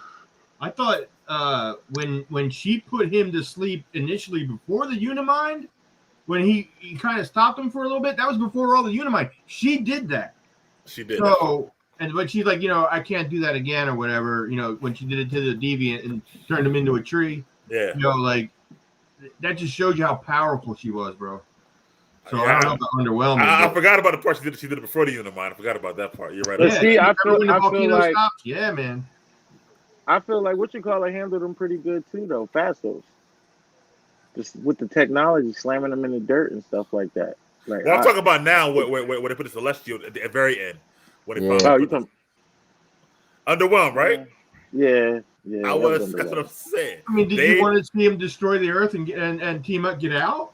Nah, but I kind of wanted to see, Yeah, even if I'm she kind of turned into curious. stone. Yeah. Oh, go ahead. Icarus flying through them, knocking them into chips of rocks and pieces. Like, I wanted to see some shit. Sorry, pardon my French, but No, what I was gonna say was, which is cool because you elaborate. I was gonna ask, like, what did you want to see? I mean, visually, this thing was like pretty much inside the planet. If it came alive, it was gonna blow up the planet. So I don't know. I feel like they did what I thought. Me personally, I feel like that was the best route to go. I don't know what, because remember, this thing wake up, it's a wrap. I think it So all ended how just are how we I gonna wanted to be see it. fighting it while it's still asleep? Then that wouldn't even make sense. But if it wakes up, so we can have a good fight, even being teeny people flying around, then pretty much it'd just blow out of the world. It would be redundant to kind of do more than just keep it sleeping to me. Yeah. You know? all right. Now that I get, but now Yeah. look at the state of the Marvel universe. Right. Planet Earth has a damn hand and a half a helmet sticking out of it, So or hold a up. head. Let me ask you Well, guys the a humans question. didn't know what it was. Made of remember? rock. Like, what is that? Hold on, here's the question. Which one of you guys is a Transformers fan? Because when they showed the one thing come out of the thing, I said, damn, it's Unicron. Oh yeah, that did look like Yeah, Unicron. in the movie there, I said, It it's did look like Unicron. Unicron. It did. Yeah. Yo, Unicron's awesome, bro. Yo, big as Hey, hell. Dave, how'd you feel about the very ending? Not that ending of how they kind of put him to sleep. And I liked it. It gave it that sense of dread that he was actually gonna get up. I didn't know if he had to stand up on 2 feet for the Earth to blow up, but it definitely felt like, oh man, this could be almost the end of it. Yeah, it was dope. It was very dope. And Visually that stunning. Absolutely visually stunning. Yeah. and I do feel E a little bit though. I would have liked to see them trying to destroy it or at least take it down while it was trying to come up or something. But we get what we get. yeah. They had to obviously let Cersei unleash her full potential. Do you really think they could have done anything about him coming No. out though by themselves? No, right? No, he would have farted and blew them halfway across the continent. Like, Yeah. he one step is like causing like a Would y'all? 20 Nah, 20 see, type earthquake. my fault. Go ahead. No, go ahead. Go ahead. What you saying? No, I was just saying. Now, I wasn't saying him personally, like Icarus flying through him as he was alive. I'm talking about when she turned him to brick or rock or Oh, whatever. like to destroy I it, was to destroy it afterwards. Yeah, like Yeah.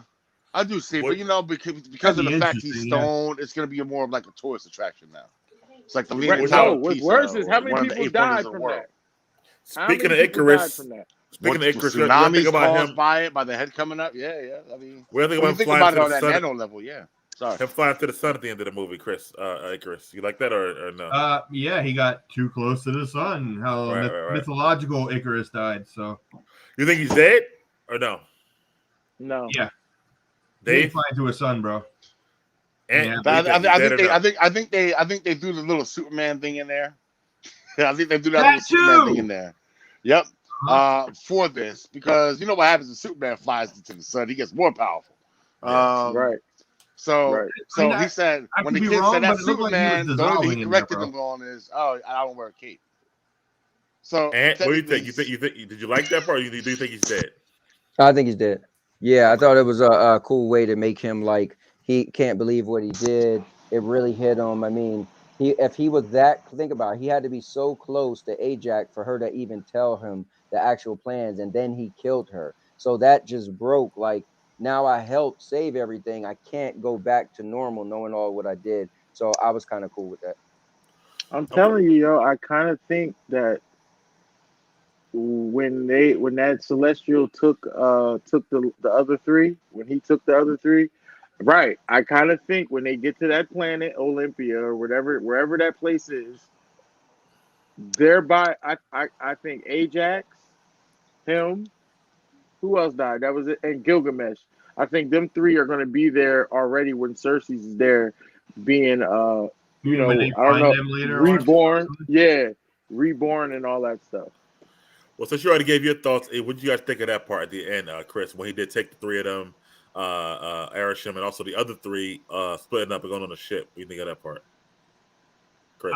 Yeah, that was cool, man. But you know, the mid-credit scene is what I love the most out of that. So I'll give my thoughts on that when we get there. Yeah, that's what I'm waiting for. Yeah. Dave, how about Arishem taking right from Earth and the visual of that? What do you think about that part? Immediately, the first thing I thought was, you're the Celestial. You're basically in charge of the entire universe. Right.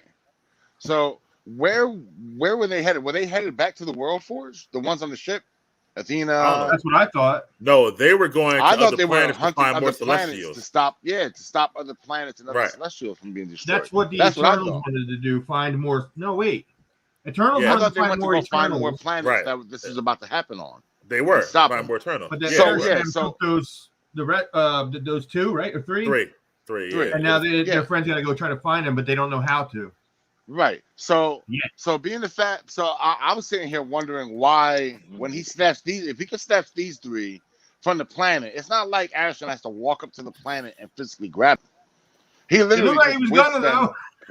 Right? Why not the other three that were alive? Why only those three were left in his hand, and the other three on the spaceship just chilling? Yeah, I don't know. So that left me with a lot of questions, more questions than answers in that particular case. But I did read ahead of time that they left it on a cliffhanger ending. That was definitely kind of cliffhanger ending. I think it would have made more sense for him to just take Cersei, right? Because she was the leader of the group, and you got to tell me why I should spare Earth, right? So and the rest of these, but he wanted all their memories though, as well though. So I get why he took all three though. Okay. Anthony, what do you think about that part? Him showing up and taking them from Earth. Yeah, I was cool with that part. Like I said, as wrapping up, I'm not. You know what the thing is? I think maybe Dave or maybe E2. If you are more invested in these characters, you have more say so, right? I don't. You know what I'm saying? Like I have no investment in these characters besides what I'm just seeing in this movie. Seeing right there with your right. So as it's building up, I'm like, oh, that's cool. That's cool. Now, why am I so critical with the Hope? Because that's my favorite character, right? So I nitpick. Like what you guys were saying earlier, how come he didn't fight or do anything? Well, how come the Hope wasn't in damn Infinity War and Endgame, right? Oh man, I couldn't stand that. He did one of the best things because he was the guy to be strong enough when the thing blew up and it messed up his arm. I ain't trying to hear that, but for them, I don't have that investment. So you could pick whichever character you want, and I'm like, oh, you know what, that was cool because it wasn't. I was okay with it. But mainly because I'm not invested to these characters, so it was okay with me. Who was left on the ship again? Who were the ones that didn't get taken? Makari, Athena, Druid, Athena, and Athena, yeah, and Sprite too, right? Because no, Sprite got made a human now. Yeah. So that's what you wanted. Yeah, right? that's another thing. How you turn? A matter of fact, never mind. I can't say that because I forgot how powerful Cersei's is. I had to remember. Yeah, my thing too. I skipped the part though. I didn't like that they just all. I mean, I do get Kingo, but I'm like, I'll be mad at him for Eternal still. Like, bro, you wasn't even there and whatnot. Yeah, it was all cool. You sold out straight like that. Yeah, I will be a little. If I was them, I'd be mad. I'm not gonna lie. Like, yeah, no doubt. So we're done with the movie now. Chris, you touched on the mid-credit scene. We see them on the ship. And we see Eros show up. Yes, sir. Brought in by what's that thing's name? Pip the Troll. Pip the Troll. Yeah, Pip the Troll. I'm gonna let you guys go on that because you guys are comic fans. So, Chris, you want to talk about it? Go ahead. What do you talk about that mid-credit scene? Well, I a little bit of back history on Pip the Troll. He's from a planet called Laxadasia. I think that's hilarious. Thanos destroyed his mind and then Adam Warlock gives him his powers back. But one of his powers he gave him was to be able to transport himself and anyone else anywhere in the world and be able to detect anyone in the world. So Pip can find the Eternals that are missing. That's what's interesting about it. And Eros on another level, it's sexy time all the time on his clock.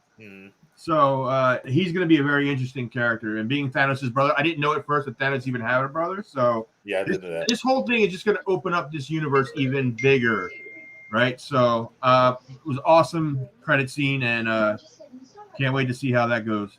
Dave. Me?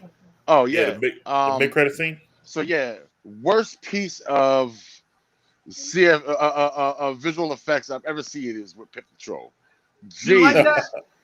I did not like that. No, they could have did a way better job. They got Did the not right look like voice he for it, fit. though.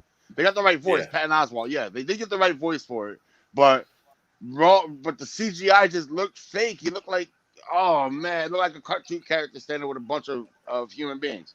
That being said, How about Harry Styles' Arrows? yeah. I don't know.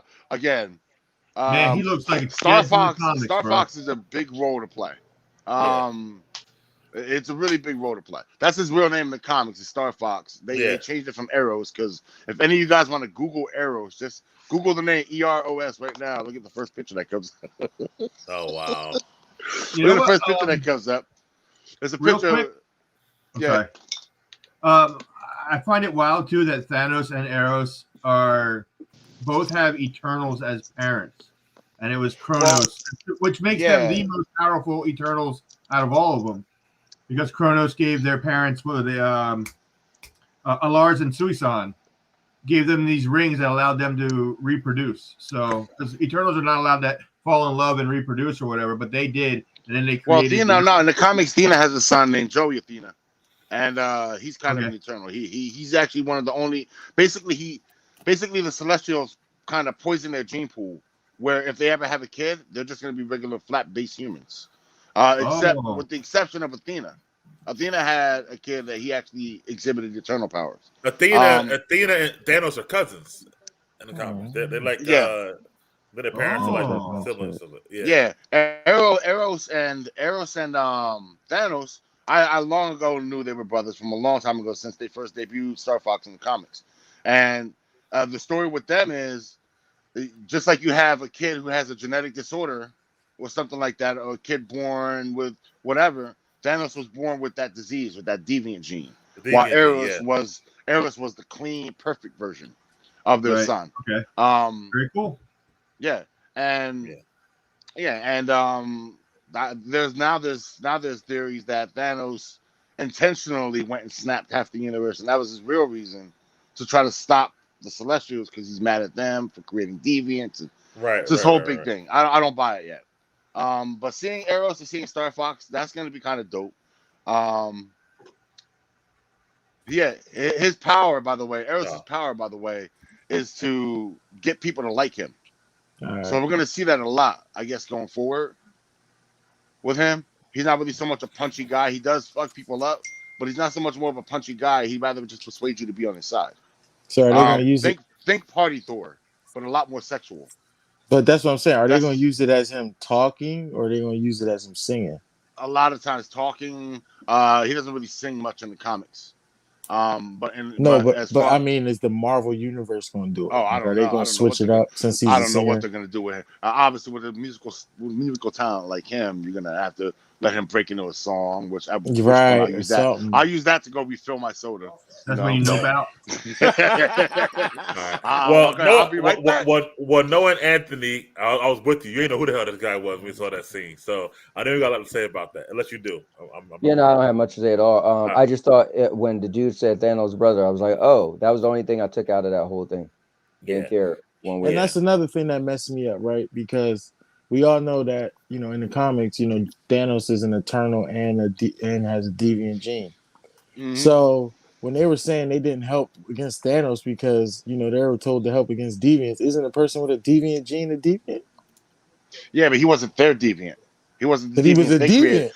No, you got to remember the Celestials, when they hit Earth, they were basically just pulled right out the assembly line and thrown on Earth.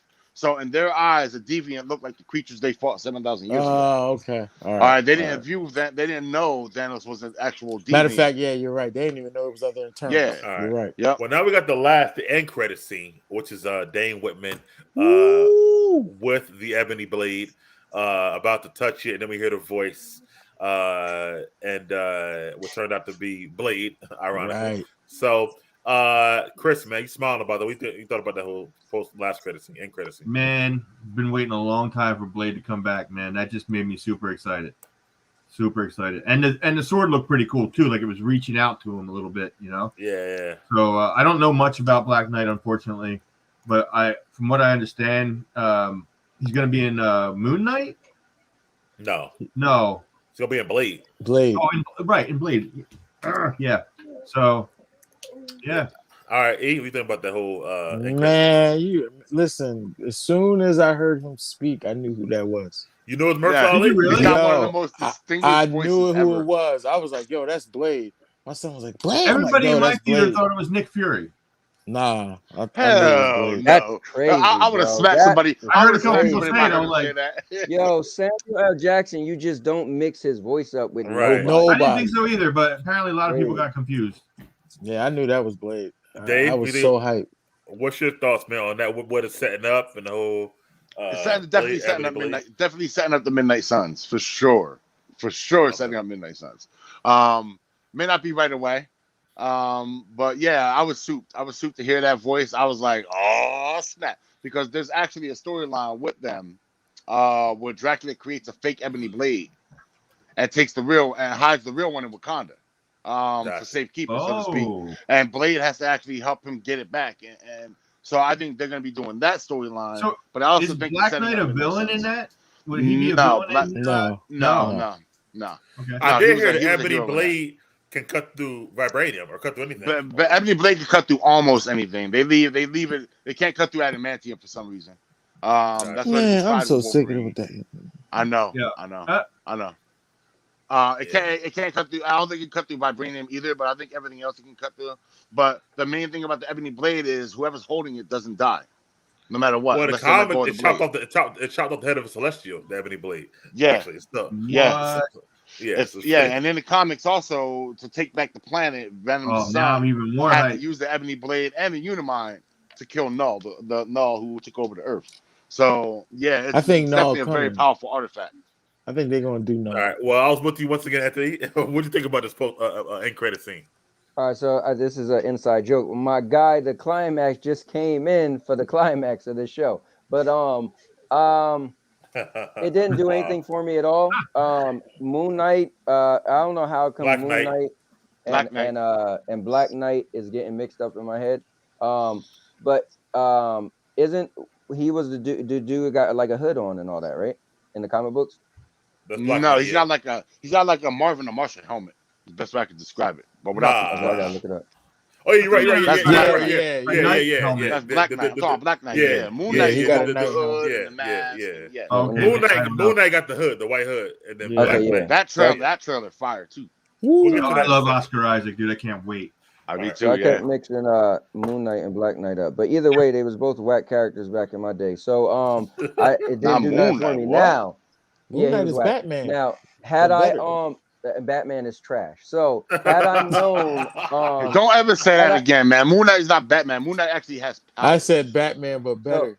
so More powerful. had I known actual that was hero. Blade, I would have jumped out my seat, but I had no clue. So the end thing didn't do nothing for me. I was just like, the sword looks cool. I don't, Well, you so that didn't was it for recognize. me. You didn't recognize his voice.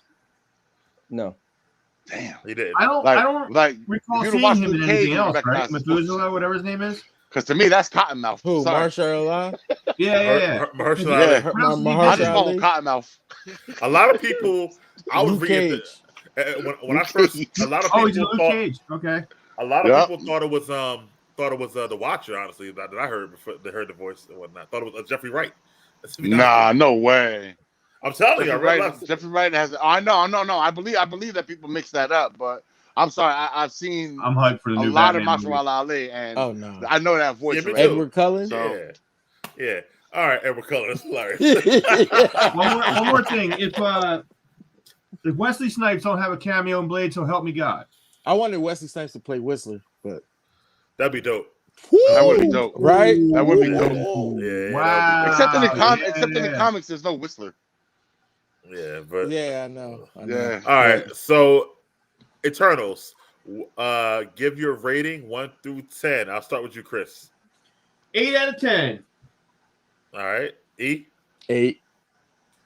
Dave, 9. 9. Nine.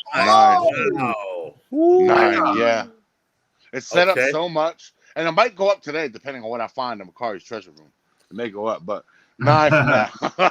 9 for now. I wasn't It's expecting set a up 9 so from you, much. sir. It set up so much. It was a very cerebral movie. Wow. It made people think. Like it's very rare. I usually come out of the movie having to explain the movie to people. it's rare that we have a discussion about the movie on the way home from the movie. Today. Yeah. Yeah. And So I got yours already, but are you keeping the same thing, Ant? Yeah, so I don't like to do halves, but this movie was really good to me, and I really want to give it a 9, but I feel like I reserved that for, this movie was so good, man. And I want to ask I'm you glad guys you liked this. it, man. So I'm gonna stick to a 8.5. But I left the theater and felt, and I'm curious what you guys think. Mike already know. We talked about this. I ended up liking this more than I felt it was a more complete movie than Shang-Chi. Well, can I get my rating? Can I get my rating first before we ask the question? Oh, go ahead. Yeah. So Come on, Mike. Give it to us. No. So I gave mine on the show. I gave mine on the show. I believe I said a 7 or 7.5. Myself and Sandy, Anthony's wife, we were like lower than him, watching stuff like that. And I think I'm gonna stick with it. I think certain things have been said and showed me, and maybe move it up. I was at a 7, probably 7.5. I didn't really go into it a lot today, but I had a lot of problems with this movie. It's a lot of like plot holes to me that didn't make a lot of sense. Time to is that why you said you wouldn't want to watch it again so soon? I won't watch it again because the movie's very dense. The movie has a lot of like I think it's got a pacing issue to where like it was long. You feel the whole 2 hours 37 minutes. Like some movies are that long, but you don't feel it. I felt it. Bro, you felt it? I didn't feel that in Dune. I thought I didn't felt it, but I like it. I felt it, but I like it. It's like somebody did not like his four sausage and pepperoni pie. I was never bored. I was never bored. Yeah. What in Dune? Dune, I know. Dune, I was all. Dune, you don't even want to know about me. He loves Dune. Yeah, I'm absorbed. I don't see how people is that into Dune. Yeah, that's Dune is 10 out of 10. I don't watch it. 10 out of 10, bro. I can never look at you. No. And I really hold the 1984 Dune in high regard as well. So. I might have to cut right, you, bro. right. Yeah, grab it. I might have to cut you, bro. Why is there a knife in your bedroom? I use this knife for my review. No rain. Listen, I use this knife for my review. Hey, where this Still cool. Where's my review knife? Machete he had, bro. Sandy, where's my review knife? I need my review knife. No, if you ever see my reviews, I started off and said I got a package and a knife. You walk through a jungle to get to your bedroom and slice bamboo shoots and shit. You know what's funny? Just roll, boss. Here's what's deep. There was one review I didn't do it, and I literally had somebody comment and said, "Bro, you didn't have a knife." And at that point, I was like, "Oh wow, I guess it's a thing." I never looked at it as a thing. I would just say it to be funny, and I literally didn't use it. And somebody commented and said, "Bro, where's the knife?" And I was like, "Oh, okay, I guess that's like you get things that just stick." The cowboy thing, this was never a thing, and it just Cowboys don't have knives like that, bro. Now that's a knife. Now that's a knife. Yeah, bang bang. I ain't never seen one pull out a knife. We got Mick Dundee. Crocodile Dundee. I literally have something I didn't review yet. That's right here, a package. Can't see it. I keep my knife right there because it's part of my videos. Oh, there it is. That's an action figure. He's like, here it is. Yo, listen. About this movie, bro. So it's definitely like a Marvel Legends box. Hold on. So about this movie, I feel like that it was too many characters. I feel like she cut down the characters. Yep. We could have got more with each and every character a little bit. There's some people that like go ahead, Chris. You got a question. Would you be cool with this being a 2-part movie? We'll get to that. In order to expand? It should have been either a 2-part movie or a series on TV with 10 episodes. Where I can kind of dive into each character a little bit more. So and they did say we're getting an Eternals too, correct? Well, no, they said they'll be back. And 3. They said they'll be back. We'll see. I don't know about them getting them. They'll probably do a second movie, I'm sure. David dropping the knowledge. But I felt like that a 2-part, like, because she said that like she had like 4 hours plus of footage. I felt like it should have been a 2-part movie, or like I said, having like a 10-part series. So for me, it was like characters I wanted more of, I couldn't get because there was too many fucking characters. And then characters I didn't want more of, I got too much of. So it was like a little unbalanced to me. That's I hear you.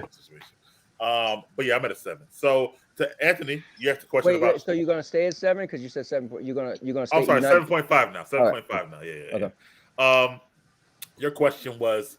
I guess your question at this point, what's the or is it better than Shang-Chi? I guess. I'm curious if you guys liked it more than Shang-Chi. I felt Shang-Chi what had so much action. I loved his specials. Was the most compelling special super ability I've seen cinematically, to know that each ring come off every time and it showed it. But I nitpicked the ending so much. This was a more complete movie to me. This I had less to nitpick. This I was into it. Like when it ended, I was like, dude, it felt so epic on a grand scale. And again, I can't get over the dragon thing or demon flying out at the end and Puff the Magic Dragon fighting it and Shang-Chi. I just can't get over it, or Falcor from the Never Ending Story. Oh, that was my favorite part. What about you, E? This is Shang-Chi. Shang-Chi, I should say. Yeah. Shang-Chi. Yo, listen, I'm a Disney Plus. Bitch, I look like buffoons. I'm a Disney Plus man, so I watch Shang-Chi and I keep falling asleep on it. So I'm gonna go with Eternals. Okay, but then you watch Shang-Chi in the theaters? You don't like Shang-Chi? Well, damn, wow. Nah, I liked it, but it wasn't. E? I mean, not E. I'm sorry, D. I think these two are about equal. What one lacks, like Shang-Chi. Shang-Chi is not really cerebral. It's more action packed. It's more, and they move the story fast. This here is more slow. I like cerebral things as well as action packed things. So it's like two different sports. It's like saying basketball and football to me. I love them both equally. But Shang-Chi, I already watched 2 times since Friday. I watched it when it premiered. I'm abusing that Disney Plus. Disney Plus is about to cut me off. Like, listen, you can only watch this a few times a week. Like, we're gonna cut you off. But yeah, man. I think Chris, Shang-Chi. If I had to choose one, I'd probably choose Shang-Chi. Me too. But I'm more of an action guy, and that thing was the complete movie, like standalone on its own. Yeah. Chris, I need to see Eternals one more time, and I guess because it's so new to me that I would rank it higher than Shang-Chi, but I really like Shang-Chi as well, so I would give them both 8s right now as it stands. But yeah, about Disney Plus, they're dropping some bangers, man. So Hawkeye in like 10 days. Just to even it out, you said if you had to choose right now, you say. Oh, bro. Right? No, that's what you just said. That was your own words. I just want to reiterate. I know. Damn, dude. Or is it a tie for you? Eternals felt like more than Shang-Chi was, so I would have to say Eternals. Yeah. And for me, I'm definitely going with Shang-Chi. Shang-Chi is not only my favorite Marvel movie of the year, it's my favorite Marvel movie. I mean, it's my favorite movie in general of the year. I could watch Shang-Chi over and over and over. I saw it 3 times. Shang-Chi already. The soundtrack was way better. The soundtrack's way better. You know what it is? Shang-Chi is just like, it has pretty much, the pacing is perfect to me. It's a perfect running time for me. And I felt like that the beats hit like, okay, action comedy story. Like I feel like where this kind of had like these lulls for me and whatnot, where it's a lot of exposition and like, shut up, show me, are you killing somebody at some point? You know what I'm saying? So, but even though I like the movie, for me, Shang-Chi, I gave it like a 9.5, I think, something like that. For me, Shang-Chi is a top 10 Marvel film, period. Maybe top 5? I think about it or whatever like that. No, not top 5. We all need to rank our movies one day and put it online. Yeah, it's too many Avengers movies for me to say Winter that's Soldier, top 5, but definitely number 1 overall. Winter Soldier's a top 3 for me. Top number one. But I will say, actually, Chris, Anthony, and I and Josh, in the beginning of, I want to say 2020, we did we ranked our top 10 comic book films for the last 10 years. Okay, and that was on a podcast that we did. So it was pretty. Link that to me. I'll watch it. It was epic. It was epic. Yeah. And so it wasn't just Marvel; it was all comic book films, all together. But top 10, top 10 last 10 years, which means you couldn't include The Dark Knight or Iron Man 1. That came out 2008. And the best comic book movie you couldn't include was the Incredible Hulk. Either that. It came out 2009. So it was only 2010 to 2020. Oh, the one with I wouldn't call it trash. It was like right above trash. Oh my god! I don't like the actor who fire. Yeah. What? You're like which one? What's fire? I loved Edward Norton. That was fire. Edward Norton. That was fire. He was way. I don't know. The one with It was like right Abomination was above fire. trash level. It was right above. I'll tell you No, what. man, come on. I tell you what. so- I tell you what. How about New Year's? Around New Year's, we do a show. We rank our movie, That'd be Marvel cool. movies and whatnot. Yeah. So I think that'll be cool. I think Marvel needs to do Hulk. I might have It's like coming. a graph that shows like, what movie was good. Follow the next movie. Be chronological going across. So, Well, yeah. come on, Hulk I'm with down the for that. police doors, though. But speaking ain't of here Marvel, for man, let's wrap this thing up. You talked about it, Chris, a lot coming out. So I know you guys all know because I said it to all you guys, except for Chris, about what's coming out on Disney Plus. I saw the presentation. And you saw the presentation yourself. Yeah. Next time I'll make sure you're included in that too. But what's your most anticipated show, E, coming out right now? Ooh, That's hard. I'm not even gonna front. It's out of Moon Knight. Damn, even She-Hulk, man. Like I want it all. You're getting it all. I want She-Hulk. I want Moon Knight. I don't know about Echo. That one surprised me the most. Yeah, that surprised me too. That's 'cause intrigued, what I'm though. looking I'm for. that's intrigued. not a Most. character. You know, they always grab a character that we don't really get into it with like that. But Who the heck's Kill Does Man? that mean Daredevil in Nah. Echo? Tell that. That's dude what I'm for that saying. Now, if they comment got just now, Daredevil, Batman I'm with it. doo-doo. I'm with it. If it got Daredevil involved, I'm with it. Let me throw mine out there real quick since y'all can't figure out what y'all want. I'm just gonna say She-Hulk. So I'm biased because I'm into the Hulk. And The Hulk, just She-Hulk know- for you? Really? Yeah. So to know she's connected, to know, Yeah, I saw Banner standing there. Yeah, bro. Yes. How about go the other way around? Mine's is Moon Knight and Echo, man. My two I'm most excited for. Any of them that you're not interested in really seeing, or I you agree. might watch? Moon Knight. Spider-Man freshman year. Yeah, freshman What year. is that all about? That's Throw a that cartoon. away. Series. It's a cartoon. Throw it away. It's gonna be Kitty. Throw it away. Yeah. It's an animated series about the freshman year you don't see on in the movies. So when he became Spider-Man, Oh, so it's definitely animated? Okay. yeah, definitely animated. Yeah. I want Yeah, to I'll see pass. Ironheart. Hard pass. Ooh, I missed one. Secret Wars. No, Scroll Secret Invasion. Invasion. Secret Nah, Invasion. yeah. I think everybody's waiting on that. Though. Ooh. We. Yes. Anybody want to see Miss Marvel? You're not interested in that at all. I don't know because they changed her up. I do want to see that too, but I don't you said know for about her being a the Green ones I'm Lantern. most excited. I mean, about. I'm gonna watch them all, but she. But Yeah, I'm gonna watch but it. her One of being the a Green AM Lantern, ones. though, why'd they do that? Why do what? E? Why they make her a Green Lantern? They made her a Green Lantern. Huh? Basically, Who? her powers ain't the stretchy powers in the new show. The new show. Wait, her they showed powers her is power. like- Well, you saw the.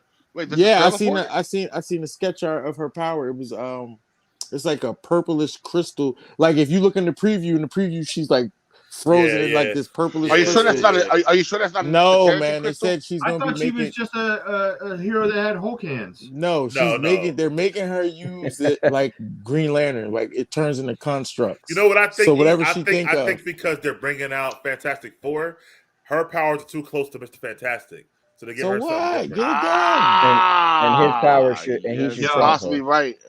It is, but When are we getting Silver Surfer? Seriously. Well, That's Fantastic gotta Four- come Fantastic before Four Fantastic Galactus, right? Four? Because Yeah, you need Fantastic Four to have Galactus, and he's a herald of Galactus. So You think they'll bring Surfer in with the Fantastic Four immediately? No, no, probably they're part gonna two, baby part- feed us. Yeah, Yeah. yeah.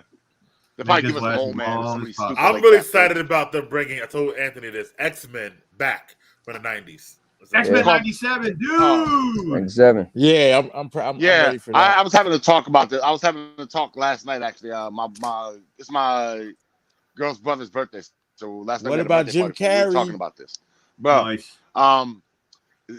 we live in a different world than back then. Back then, they were able to use Right. words like bigot and all this crap Right back in at cartoon shows. Now the world's changed, bro. We're 20 years later. If you think they're going back to that and think they're gonna sell that to kids, you're out of your mind. This is what I want to know. Is No X-Men way. 97 a continuation of the Yes. original Yes. That's what they're Yes. saying. It's for us, man. It's That's for what It'd they're us. be interesting saying. to see how they do it. Yep. It's not for That's the gonna be kids. for It's kids, for us, bro. man. That's gonna be for It's- kids, man. Nah, it's for us. Nah, yo. it's I'm for telling Better you, not bro. be.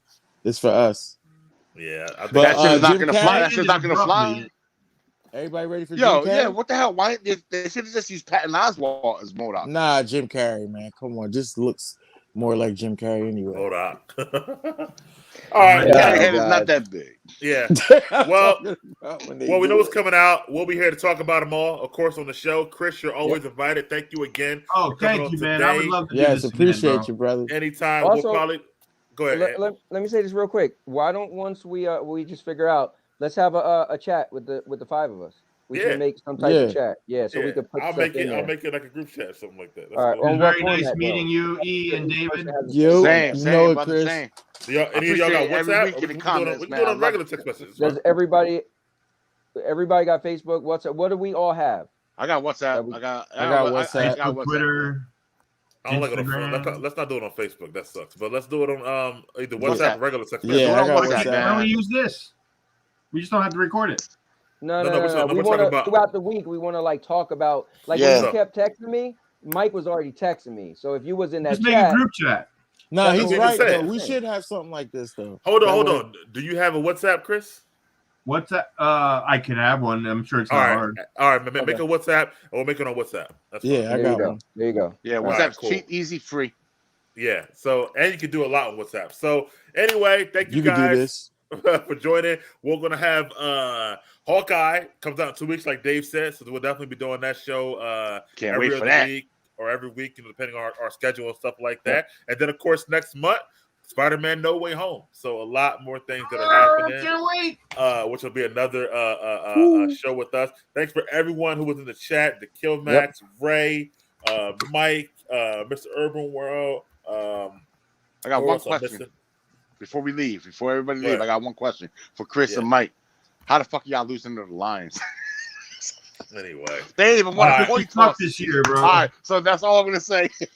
the same How way did the y'all Raiders lost, same way y'all lose lost to to, the Giants last same way week, y'all lost to right? the Jags last week. But thank you again for watching this review, and we'll see you next time. Yeah, thank you for All having right, me, man. guys. I really You appreciate know it. it. Man, definitely. We're gonna make this chat and we're gonna all talk, guys.